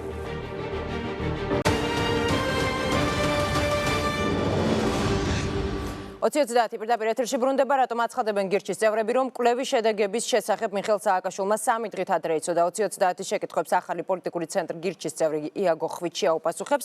ბატონო იაგო, მოგესალმები, ძალიან დიდი მადლობა, რომ დაგვითმეთ დრო და იმყოფები ჩვენთან სტუდიაში. გამოქვეყნდა JFK-ის მიერუსთავის დაკვეთით ჩატარებული კვლევა, რომლის მიხედვითაც მე წავიკითხავ. შეკითხვაზე 8 ოქტომბრის არჩევნებში რომელ პარტიას მისცემდით ხმას პასუხები გადანაწილდა ასე ქართული ოცნება 22.4%, ნაციონალური მოძრაობა 21.7%, სხვა პოლიტიკურ ძალებს აღარ ჩამოვთვლით, თუმცა თქვენ ანუ ამ კვლევის მიხედვით პოლიტიკურ ცენტრ გირჩ აქვს 0.3%. როგორ ფიქრობთ, ასახავს თუ არა რეალობას ეს მონაცემები? მოგესალმებით, მივესალმებით თქვენს მაყურებელს. მე დავიწყებ სამძიმრის თქმით თურქი ხალხის მიმართ. თურქეთში ჩვენ ვიცით რომ მოხდა საშინელი ტრაგედია. ტერორისტებმა კიდევ ერთხელ სადეს თავისუფალი სამყაროს შეშინება. მე დარწმუნებული ვარ ეს სურვილი დარჩება სურვილად და ამ იდეას განხორციელება არ უწერია და ბოლომდე გულწრფელად ვიზიარებ ჩვენი მეგობარი თურქი ხალხის ტრაგედიას. ხა რაც შეეხება კვლევებს და იმას თუ საიდან იცოდა მიხეილ სააკაშვილმა და რატო გონია ჩვენ რო იცოდა. არაფერი განსაკუთრებული ჩვენ რაღაცა კვლევა ამასთან დაკავშირებით არ ჩაგვიტარებია. მიხეილ სააკაშვილმა კვირა საღამოს თავის ვებგვერდზე დადო ინფორმაცია, სადაც თქვა რომ მან იცოდა ყველაფერი, რომ მის ოპოზიციურ პარტიებს არანაირი შანსი არ ჰქონდათ და ასე შემდეგ და ასე შემდეგ. ნუ რამდენად ვენდობით არ ფიქრობთ რომ ეს შესაძლოა თქვა პოლიტიკოსის რიგითი განცხადება იყო. არა, მან თქვა რომ მისთვის ცნობილია კვლევები და აქედან გამომდინარე თქვა რომ მას არ უთქვიეს რომ მისი მოსაზრება იყო, ან მან მიუთითა კვლევებზე ამასთან დაკავშირებით. მან ძალიან საინტერესო ამბავი არის ის რომ ჩვენ ზოგადად ხო არანაირი საფუძველი არ გვაქვს კვლევას ვენდოთ არ ვენდოთ თუ ყველაფერი ისე არის რომ არანაირი ეჭვის საფუძველი არ რჩება. ახალმა პოლიტიკურმა ცენტრმა გირჩმა, ზურა ჯაფარიძემ გუშინ დაწერა Facebook-ზე სტატუსი, სადაც დასვა რამდენიმე შეკითხვა. და ეს შეკითხვები მდგომარეობდა შემდეგში, რომ ის კომპანია, რომელიც ამას ატარებს, რამდენად ავტორიტეტულია იმ თვალსაზრისით, რომ მის საქმიანობასთან დაკავშირებით არსებობს კითხვები. მაგალითად, ეს არის კომპანია, რომელმაც ჟარგონზე რომ ვთქვათ, პუტინს გაუპრავა უკრაინის ანექსია, ყირიმის ანექსია, სადაც ამ კომპანიამ ჩაატარა გამოკვლევა და თქვა, რომ ყირიმის მოსახლეობის 93%-ს უნდა პუტინის მმართველობის ქვეშ ყოფნა, ან რუსეთთან მიერთება. როდესაც იქ 12% ცხოვრობს ყირიმელი თათრები და მათი განწყობები ცნობილია საზოგადოებისთვის. ასევე იქ ცხოვრობენ უკრაინელები, სხვადასხვა ეთნოსის წარმომადგენლები, რომელიც ასე არ ფიქრობენ. და არავის არ ჯერა მე მგონი ამ კვლევის ამ ნაწილში. ფაქტია, რომ შეიძლება ვიღაცამ თქვას, რომ ეს ხალხი შეშინებული იყო. თუ შეშინებული იყო, მაშინ კვალიფიციურმა თავმოყარე ორგანიზაციამ რატომ დადო კვლევა ასეთი შინაარსის. ეს ერთი. მეორე, ჩვენ დავსვით შეკითხვა, ვინ ჩაატარა საქართველოში საველე სამუშაოები, რომელიც მე მგონი ახლა დღეს არავინ არ დაობს, რომ მნიშვნელოვანია. და ეს ყოველთვის მნიშვნელოვანია საქართველოში. ჩვენ როდესაც ვერ მივიღეთ ამაზე პასუხი. ჯაფარიძემ განაცხადა, რომ კვლევა ჩატარდა GFK-ის უკრაინული წარმომადგენლობის მიერ. არა, მე თუმცა რუსთავის ამასთან დაკავშირებით არაფერი. მე ვფიქრობ, რომ ამას მაინც და მაინც დიდ ყურადღებას არ მივაქცევდი. ხა GFK-მ ჩაატარა უკრაინული წარმომადგენლობა იქნება თუ ვაშინგტონის წარმომადგენლობა. ეს არის ერთი და იგივე კომპანია. ახლა ის რომ ვაშინგტონის ოფისმა არ იცის ასაკეთებს უკრაინის ოფისი, ჩემთვის ისედაც წარმოუდგენელია. ახლა გასაგებია, რომ ყველამ ვიცი. ამავდროულად ეს არის კომპანია, რომელსაც სატელევიზიო რეიტინგების გაზომვის უფლება მოართვეს 2014 წელს უკრაინაში გაყალბებული რეიტინგების გამო. ანუ ეს არის სახელგატეხილი კომპანია, ცნობილ კომპანიასთან ერთად. ანუ ფაქტია, რომ ეს ტენდენციები ჩვენ გვაჩვენებს იმას, ამ ხალხთან რაღაცა საუბარი ისეთ რეიტინგებს, რომელიც ჩვენ გვაწყობს, შესაძლებელია. თუ ჩვენ ვართ ისეთი პირი, ვისაც ამაზე ხელი მიუწვდება. მეორე, რაც ყველაზე მნიშვნელოვანია, ვინ ჩაატარა საველე სამუშაოები. ამაზე პასუხი ვერ მივიღეთ. ჩვენ მივიღეთ ნიკა გვარამიასგან, ჩემი აზრით, სრულად არასერიოზული პასუხი, რომელიც ნიკა გვარამიას არ ეკადრება. ეს არის, რომ მე არ მაინტერესებს, მე მივიღე პროდუქტი და არ მაინტერესებს რაღაცა ვინ ჩაატარა ეს კვლევა. თქვათ რაღაცა ჩაეტარებია მაგალითად GDS-ის სტუდიას. მიიღებდა ნიკა გვარამია ისე რომ ეს მას უნდა ვკითხო. ხო, ანუ მე დარწმუნებულია რომ არ მიიღებდა. ანუ როგორ ეგ ხო ძალიან არაბუნებრივია, რომ ჩვენ არ გვაინტერესებდეს ვინ ასრულებს ასეთ მნიშვნელოვან სამუშაოს ქვეყანაში. და ამავდროულად ჩვენ მოვიძიეთ ინფორმაცია მაგალითად ვისთან შეიძლებოდა, ვინაიდან პასუხი ოფიციალურად ვერ მივიღეთ, ვისთან შეიძლებოდა ქონოდა GFK-ის საქმიანი ურთიერთობები ამ თვალსაზრისით. და აღმოჩნდა რომ არსებობს სარეკომენდაციო წერილი, რომელსაც GFK გასცემს BCG-ს სასარგებლოდ, რომელიც ჩვენთან არსებული კვლევითი კომპანია. ამოვიღეთ ამავდროულად სადამფუძნებლო დოკუმენტაცია BCG-ს და აგერ არის დადგენილება, რითაც ის დაფუძნდა და ნახეთ ვინ არის დამფუძნებელი. დამფუძნებელი თავის დროზე არის ლევან თარხნიშვილი, ნაციონალური მოძრაობის წევრი. და დღესაც ამ დღევანდელი მდგომარეობით არის ქალბატონი ანა თარხნიშვილი ამ კომპანიის ხელმძღვანელი. მე არაფერი ცუდი არ მინდა BCG-ზე ვთქვა, მე მქონია საქმიანი ურთიერთობები და ეს ხალხი კვალიფიციური ხალხია, აქ რაღაცა მათ არ შეუძლიათ კვლევა ამაზე არ არის. უბრალოდ კითხვა დავსვით, რამდენად შეიძლება იყოს პოლიტიკური ინტერესის მქონე ორგანიზაციის მიერ ჩატარებული კვლევა, სანდო კვლევა. ამაზე იყო საუბარი და ამ კითხვაზე რა მოხდა. ანუ გუშინ თუ ვინმე მიადევნეთ Facebook-ზე ამ დისკუსიებს თვალი, ჩვენ ფაქტობრივად რა გქონდა? გქონდა ის რომ რაღაცა ნიკა გვარამიას კითხვა დაუსვით და ამიტომ მე არ მიკვირს მისი რეაქცია, ის ვალდებული იყო ამაზე პასუხა, მაგრამ კონკურენტი ტელევიზიის დირექტორი ასევე, კედელ დარბოდა ფაქტობრივად და სადაც დაინახავდა, რომ ვინმე რამეს ლაპარაკობდა, დებდა ერთ და იგივე სკრინს, რომ რომელიღაცა რეიტინგით ადრე, მაშინ როცა გირჩი დაფუძნებული არ იყო და სადღაც 2 თვის მერე დაფუძნდა, რომ მაშინ გირჩს არ ქონდა რეიტინგი. თუ 0 ქონდა რეიტინგი, თუ რაღაც ეგეთი.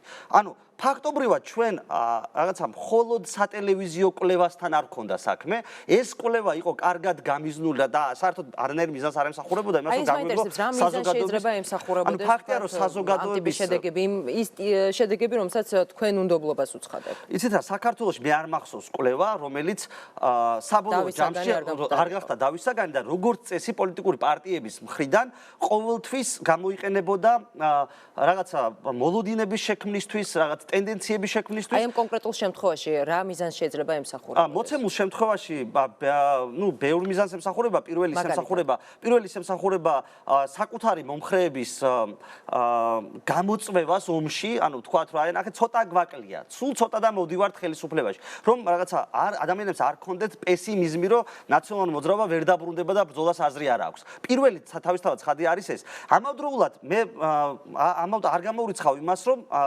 ასევე ჩანს ზოგიერთი პოლიტიკური პარტიების მიმართ სპეციფიური დამოკიდებულება. მე დარწმუნებული ვარ, ესეთი დამოკიდებულება არსებობს გირჩის მიმართაც. ნაციონალურმა მოძრაობამ ძალიან ნაციონალურმა მოძრაობამ ძალიან კარგად იცის, ვინ არის მისი ინტელექტუალური მოწინააღმდეგე. მისი მოწინააღმდეგე არჩევნების თვალსაზრისით არის ქართული ოცნება, გასაგებია, მაგრამ ქართული ოცნება არ არის მისი ინტელექტუალური მოწინააღმდეგე. ნუ ჩვენ შევხედოთ ვინ არის თქვენ ხართ მისი მოწინააღმდეგე? გეტყვით ახლა დავასრულებ. ჩვენ შევხედოთ მაგალითად რუსთავი 2-ის გადაცემებს. რა ხდება რუსთავი? ვის იწვევენ?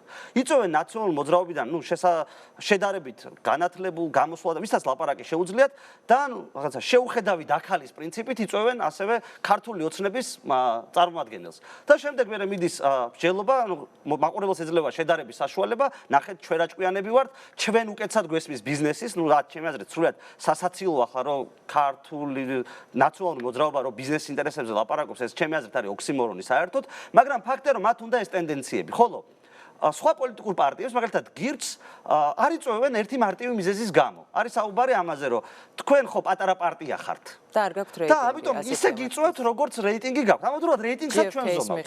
ხო, ამავდროულად რეიტინგსაც ჩვენ ვზომავთ. არა, მივალ იქამდე. ანუ შესაბამისად, გამოდი ამავდროულად ახლა ჩვენ ზუსტად ვიცით, რომ ხო, მეორე ნაწილი ამისი. მოკლედ ერთი წუთი დაგვშა. თუ ჩვენ გამოვიწვიეთ დებატებზე ქართული ოცნების წარმომადგენლებით და წარმოადგენთ ასევე ნაციონალურ მოძრაობის წარმომადგენლებით. რატომ არ ჯდებიან დებატებზე? ოფიციალური არგუმენტი რა არის? ოფიციალური არგუმენტი არის ის, რომ ჩვენ პატარა რეიტინგის ხალხთან არ ჯდებით დებატებზე. ეს არგუმენტი დამაჯერებელი არ არის არავისთვის. ყველა მიცის, რომ არ არის თქვენი რეიტინგი დაბალი. არა, რეიტინგზე არ ვსაუბრობ. არ დაჯდომის ერთადერთი საფუძველი არის შიში. ყველამ ძალიან კარგად იცის, რომ თუ შეიძლება ქართული ოცნების წარმომადგენლებთან ძალიან მარტივად გამოძვრე და შეგიძლია იქ რაღაც მარტივად გაიარო, შეგიძლია ტყუილი სხვა ამერცელი ტყუილი, ეს არ გამოვა გირჩის წარმომადგენლებთან ეკონომიკურ ან მიწის რეგისტრაციის თაობაზე დებატებთან დაკავშირებით. და ამავდროულად დავასრულებთ შეიძლება ნახევარი წუთი. კი ბატონო, ხვალაც და საომალო, ანუ თქვენგან მე ფაქტობრივად პირობა მაქვს. იმის რომ დებატებში ნაციონალურ მოძრაობასთან დაჯდებით. რა თქმა უნდა, დებატები ჩვენ საჯაროდ გამოგვიცხადეს ნაციონალურ მოძრაობის წარმომადგენლებმა. მიწის რეგისტრაციასთან დაკავშირებით მე გამოვიწვიე პირადად იაგო ხუჩიამ, ზურა ჯაფარიძემ გამოიწვია ეკონომიკურ თემასთან დაკავშირებით. ამავდროულად ჩვენ გამოვიწვიეთ რომან გოცირიძე და ამავდროულად ახლა ყველა მიცის რომ ჩვენ გვინდა წარსულზე არ ვაპირებთ ლაპარაკს, 9 წელზე არ ვაპირებთ ლაპარაკს, ზოგადად ახლა არც რაღაცა კუპონზე ლაპარაკს არ ვაპირებთ. ჩვენ ზოგადად ვაპირებთ ლაპარაკს გუშინ რო გამოაქვეყნეს იმ ეკონომიკურ კვლევაზე. რაღაცა ივლისში რო გამოაქვეყნებენ იმაზე. და ნაციონალურ მოძრაობამ დაახლოებით 20 წამი გვაქვს. თქვენი საომალო გეგმები მითხარით და წინასაარჩევნო კამპანიას როდის იწყებთ? წინასაარჩევნო კამპანიას ჩვენ დავიწყებთ მას შემდეგ, რაც დავრეგისტრირდებით CSGO-ში საარჩევნო სუბიექტებად. საქართველოს კანონმდებლობაში შედის ცვლილებები, რომელიც ჩვენ გვეხება, ახლა არ დავიწყებ ამ ცვლილებებს. გამოქვეყნება დაახლოებით ამ კვირაში ან იქეთ კვირაში შესაბამისად ძალიან მალე დავიწყებთ საარჩევნო კამპანიას, თუმცა არ მგონია ხა რაღაც განსხვავებული მოხდეს. ჩვენ ახლაც ვართ ფაქტობრივად საარჩევნო კამპანიის რეჟიმში. თუმცა პროგრამა არ ვიცით და მისი ბატონო რა არის? ეკონომიკური ვიც გასაგებია, თუმცა დანარჩენი პროგრამის დანარჩენი დეტალები და ნაწილი არ არის ჩვენ. იცით რა, მე მგონია რომ უფრო პრობლემა გვაქვს კითხვებთან დაკავშირებით. თუ იარსებებს კითხვები რომელიმე სხვა საკითხთან დაკავშირებით, ჩვენ მზად ვართ ყველა საკითხთან დაკავშირებით გავცეთ დღესვე პასუხი. ახლა პროგრამა ბეჭდური სახით იქნება მაშინ როცა იქნება ან როცა საარჩევნო მარათონში შევალთ და ნუ რაღაცები ჩვენთვისაც გაირკვევა, თუმცა არ არსებობს კითხვა, რომელზედაც ახალ პოლიტიკურ ცენტრს დღესაც პასუხები არ გააჩნია. კარგი, ძალიან დიდი მადლობა რომ დაგვით მეტრო 20-30 შეკითხვებს იაგო ხვიჩია პასუხობდა რეკლამის შემდეგ ამავე თემაზე განვაგრძობთ საუბარს. ჩვენი სტუმარი სოციოლოგი ვალერიან გორგილაძე იქნება, დაგველოდეთ.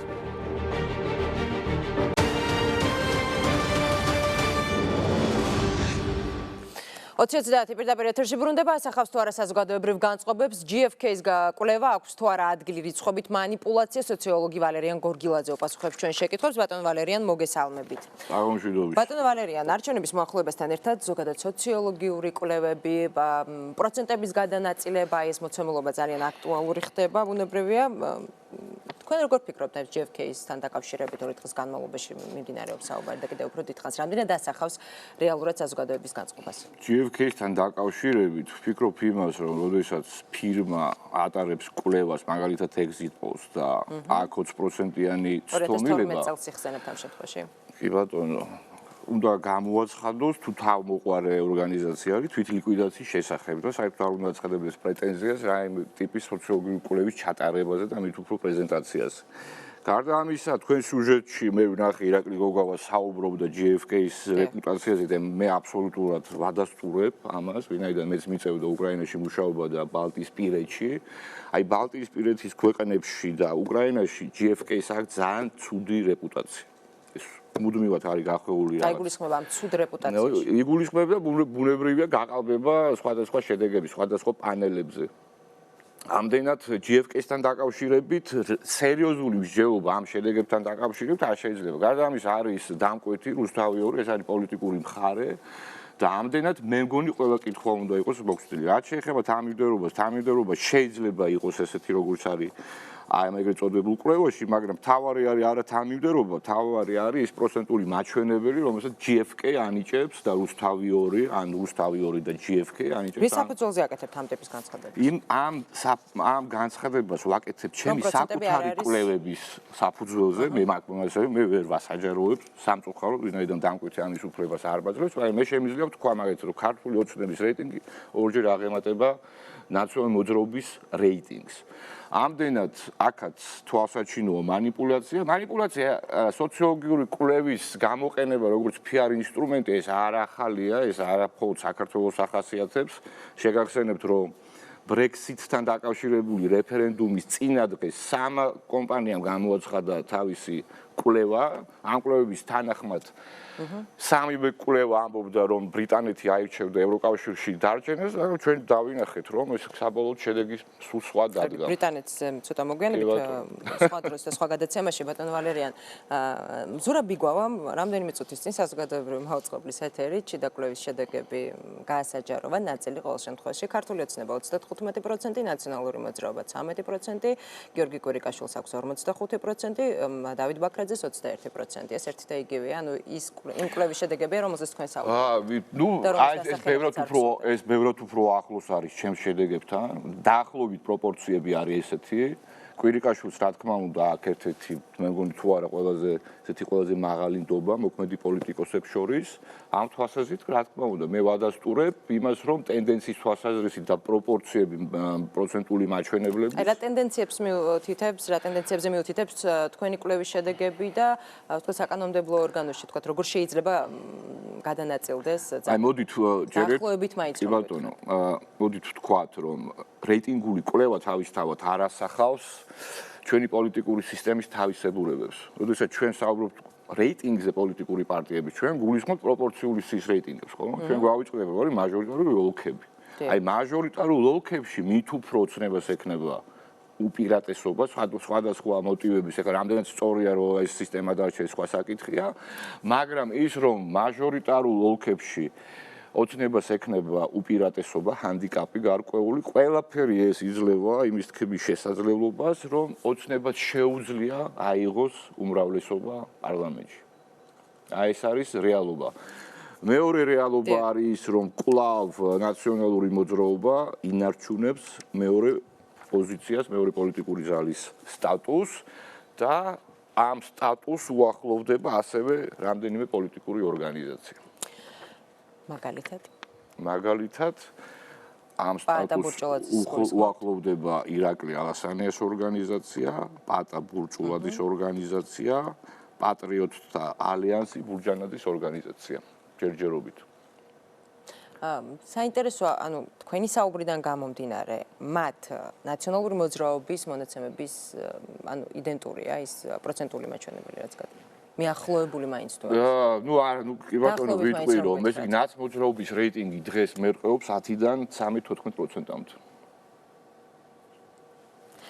გასაგებია, საინტერესოა. სხვა პოლიტიკური ძალების გამოვაქვეყნოთ ეს კვლევა, არა, მე მეგონი საკმარისად ვთქვი. მე ვთქვი რომ პრინციპში ეს კვლევა სავსებით ასახავს იმ რეალობას, რომელიც დღეს გაგვაჩნია. მაინც ესე იგი გაიგეთ ის მონაცემები. კიდევ ერთხელ ვადასტურებ რომ შიდა კვლევა, მე არ ამგონია რომ შიდა კვლევების გამოქვეყნება სწორი ნაბიჯი იყოს, მაგრამ რა გამოქვეყნდა კი ბატონო უპირატესობა არის აი ამ პროპორციებში, რაც გამოაქვეყნა ზურაბ ბიგვავამ, თუ გამოაქვეყნა დღეს კი ბატონო.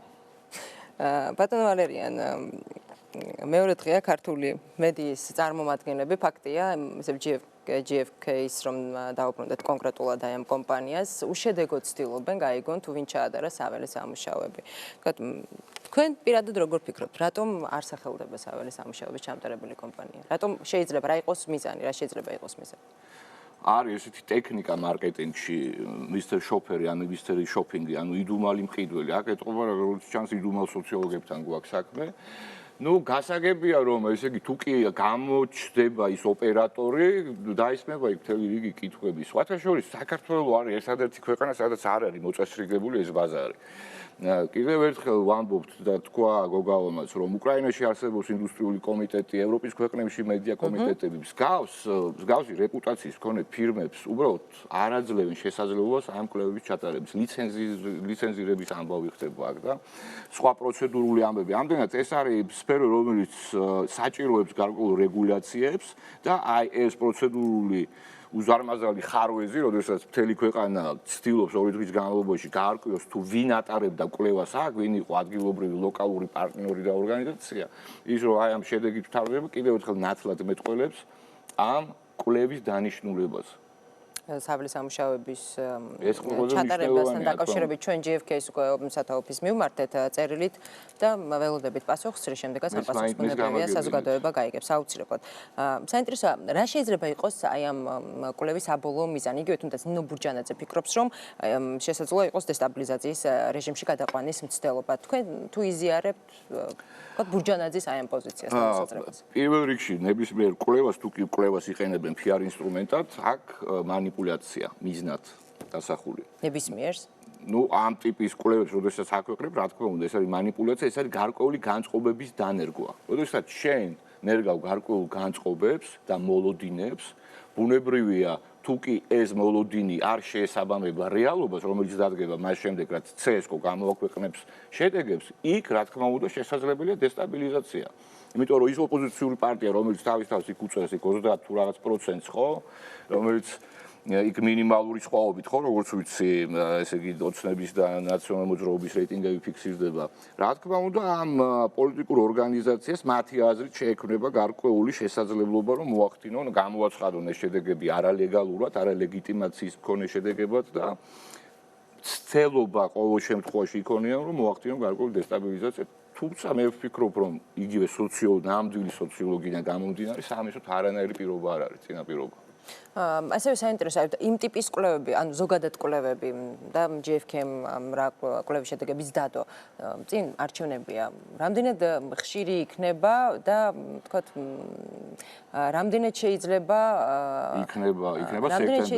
თქვათ იგივე ჩვენ წინასწარმეტყველი საუბრობდა, რომ ნაციონალური მოძრაობა ამას გააკეთებს პერმანენტულად იმის გათვალისწინებით, რომ მოახდინოს საკუთარი ამომრჩევლის მობილიზება და თქვათ ეს ნიჰილიზმი, რომელიც მათ ამომრჩეველში ამ ეტაპზე არსებობს, რამენერად მოსპოს და კიდევ უფრო გააქტიუროს. შესაძლოა თუ არა თქვათ განვიხილოთ თქვათ აი ამის წინაპირობად.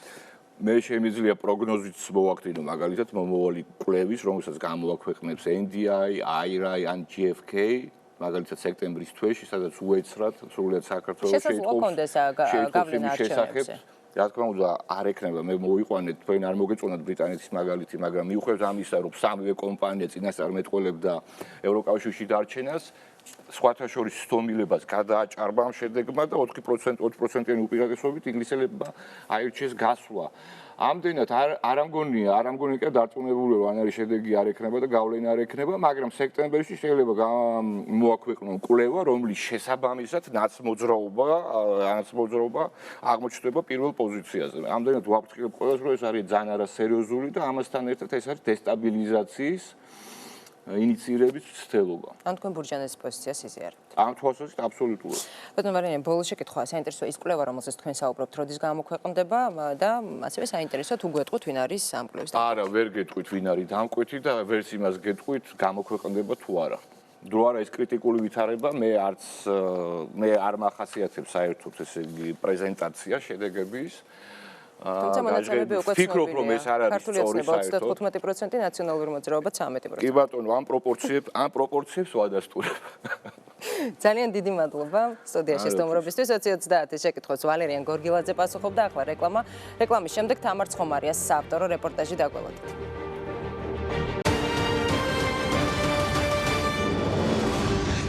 20-30 პირდაპირ ეთერში ბრუნდება ადგილი, სადაც წმინდა ნინო აღესრულა, მას შემდეგ 17 საუკუნე გავიდა, თუმცა მომლოცველებისა და ტურისტების ნაკადი ბოდბეში დღესაც არ წყდება. რა შეიცვალა საუკუნეების განმავლობაში და როგორია ბოდბეს დედათა მონასტრის ცხოვრება დღეს? ერთი დღე ბოდბეში ნახეთ თამარ ცხომარიას, ზურა პატარიძის და რევას ნასიძის საავტორო რეპორტაჟი.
წმინდა ნინოს ბოდბის მონასტრიდან ალაზნის ველი ხელის გულივით მოჩანს.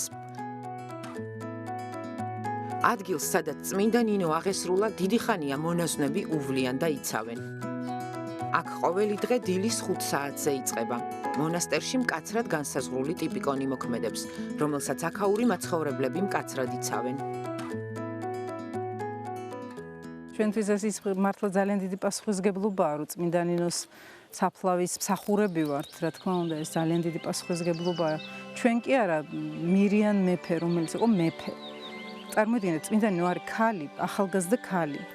და მირიან მეფესთვის, მირიან მეფე მას უძახის, ჩემი მოძღვარი არის. ეს აი მაშინდელი მე-4 საუკუნის საქართველო, აი ძალიან ესე იგი როგორი პიროვნება იყო, როგორი ძალა ჰქონდა.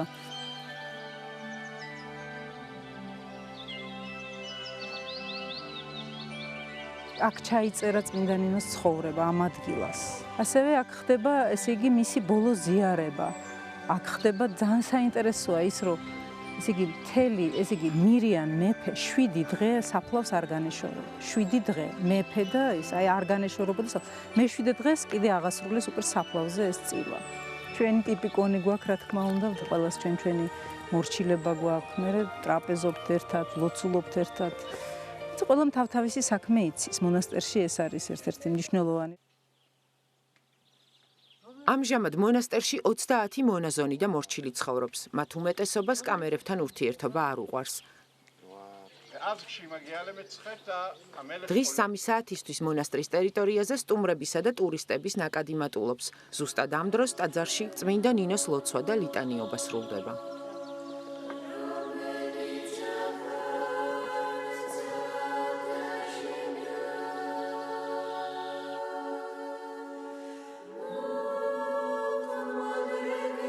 აქ ადამიანი მოდის თავისი სულის განწმენდისთვის, თავისი სულის საცხოვნებლად, ესე ვთქვათ.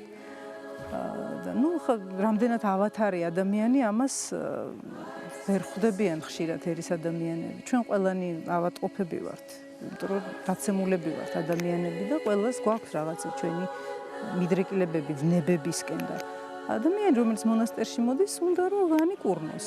როგორც აი საავადმყოფო შრუწება, იგივეა მონასტერში მოსვლა, რომ ადამიანი იაზრებს თავის დაცემულ მდგომარეობას და ცდილობს, რომ რაღაცნაირად განიკურნოს ამ სნეულებისგან, სულიერი სნეულებისგან. ეს რაც ბოლო პერიოდში დაიწყო რაღაცნაირად ეკლესიის მიმართ ცოტა სკეპტიკური დამოკიდებულება, ჩემთვის უცხო არ არის, იმიტომ რომ ჩვენ ერიდან მოვდიოდით და ნუ ახლა რას იზამ მე ამას უყურებ როგორც ესეთ პროცესს რაღაცნაირად ადამიანები ვიღაცისთვის ეს არის მოდა და ეს არის რაღაცნაირად აი როგორ გითხრათ დადის ეკლესიაში იმიტომ რომ ყველა დადის და ვიღაცისთვის ეს არის სიკვდილ სიცოცხლის დონის მნიშვნელობის რამე ეს რწმენა ძალიან სერიოზული გრძნობა ადამიანში მონასტრის ერთ-ერთი სიწმინდე ივერიის ღვთისმშობლის სასწაულმოქმედი ხატი კომუნისტების დროს, როცა ტაძარი საავადმყოფოდ გადააკეთეს, მას თურმე რენტგენის კაბინეტში მაგიდად იყენებდნენ. წმინდა ნინოს გარდაცვალების შესახებ არაერთი ვერსია არსებობს, თუმცა ყველაზე სარწმუნო ვერსიით წმინდანი სწორედ აქ, ამ ადგილას გარდაიცვალა. მირიან მეფეს წმინდანის გადასვენება სვეტიცხოველში უნდოდა, თუმცა ცნობილია, რომ 200-მა კაცმა საკაცეს, რომელზეც წმინდა ნინო ესვენა, ძვრაც ვერ უყო. ამიტომ წმინდანი აქვე დაკრძალეს და სასაფლაოზე ეკლესია ააგეს. წმინდა გიორგის ძველი ტაძრის პირდაპირ ტერიტორიაზე ახალი წმინდა ნინოს სახელობის ეკლესიის მშენებლობა მიმდინარეობს.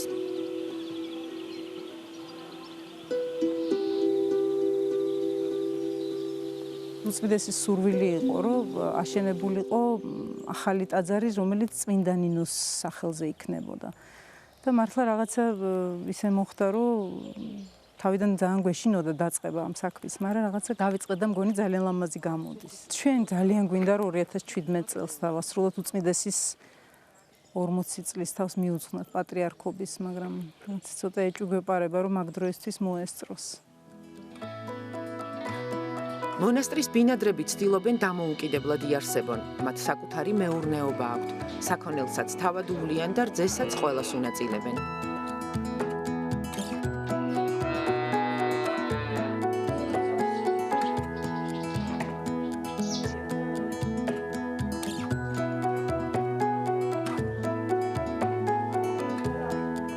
მონასტრის ტერიტორიაზე დედების მიერ გაშენებული ბაღები და ტერასები მნახველების აღფრთოვანებას იწვევს. აქაურობას მოხალისეებიც ხშირად სტუმრობენ.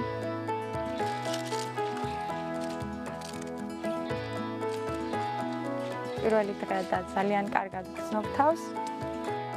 სასიამოვნო გარემო, ჯანსაღი ცხოვრება და ძალიან საყვარელ ადამიანებთან ერთად ყოფნა.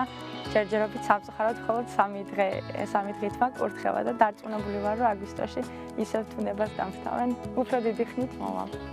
მგონი ყველანაირ დასვენებას აქამდე რაც მქონია, ეს აჯობებს. იმისათვის, რომ ეს ადგილი სამოთხის ბაღად ექციათ, მოწესე დედებმა 20 წელზე მეტი იშრომეს. ამბობენ, რომ ამაში დიდი წვლილი იღუმენია თეოდორასაც მიუძღვის. თავიდან ის იყო ფერდი და ტყითი იყო და ნაგვით იყო სავსე, როცა ჩვენ მოვედით აქ და შემდეგ რომ არ ქონდა სასოფლო-სამეურნეო ნიადაგი მიწები და მოგვიწია ამის დამუშავება, გაკაფვა, მერე შეიქმნა ტერასები და ტერასებზე გავაშენეთ ეს სასოფლო-სამეურნეო სცენარები, რომ მონასტერს ქონოდა თავისი საკვები და ვცდილობთ, რომ ჩვენი მოყვანილი პროდუქცია იყოს აბსოლუტურად ეკოლოგიურად სუფთა და ვშრომობთ დაახლოებით 2 ჰექტარამდე გვაქვს და მოგვყავს თითქმის ყველა სახის პროდუქტი, რის მოყვანასაც შევძლებთ. გვაქვს როგორც ხეხილი, კენკროვნები, ხედავთ აქ მარწყვი, არც თუ ისე მცირე რიცხოვანი ვართ, თავისი სტუმრებით, თავისი მომსვლელებით და იმდენი მოგვყავს ეს პროდუქტი, რომ ჩვენც ყოფნის და უმასპინძლებით აგრეთვე სტუმრებსაც. მონასტრიდან დაახლოებით 3 კილომეტრში წმინდა ნინოს წყარო მდებარეობს. ამ ქვის კიბეებს სწორედ იქ მივყავართ. გადმოცემის მიხედვით ამ ადგილას წყარო თავად წმინდა ნინოს ლოცვით აღმოცენებულა. ეს წმინდა ნინოს ცნობილი სასწაულმოქმედი წყაროა. როგორც ამბობენ, აქ რწმენით მოსული ადამიანები ნებისმიერი სენისგან იკურნებიან. ამ ადგილას ხალხის ნაკადი წელიწადის არც ერთ დროს არ წყდება. მომლოცველები კი ემბასში ჩასვლამდე გარკვეულ წესებს ეცნობიან. წმინდა ნინოს ლოცვის წაკითხვის შემდეგ წყალში ჩასვლამდე მომლოცველები სპეციალური კვართით იმოსებიან. როგორც მორჩილმა გითხრა, წყლის ტემპერატურა ემბასში მუდამ 4 გრადუსია და არასოდეს იცვლება. მონასტერი საღამოს 7 საათზე იკეტება. ჩვენი სტუმრობაც წმინდა ნინოს მონასტერში საღამოს ლოცვის დროს დასრულდა. ასეთი იყო 29 ივნისის 20:30 ყოველდღე 24 საათის განმავლობაში რეპორტაჟების და დღის ყველა სიახლის ნახვის საშუალება გაქვთ საინფორმაციო სააგენტო 20:30-ის გვერდზე 20:30.news. მე მაკაცინცაძე ვარ და ხვალამდე გემშვიდობებით, დროებით.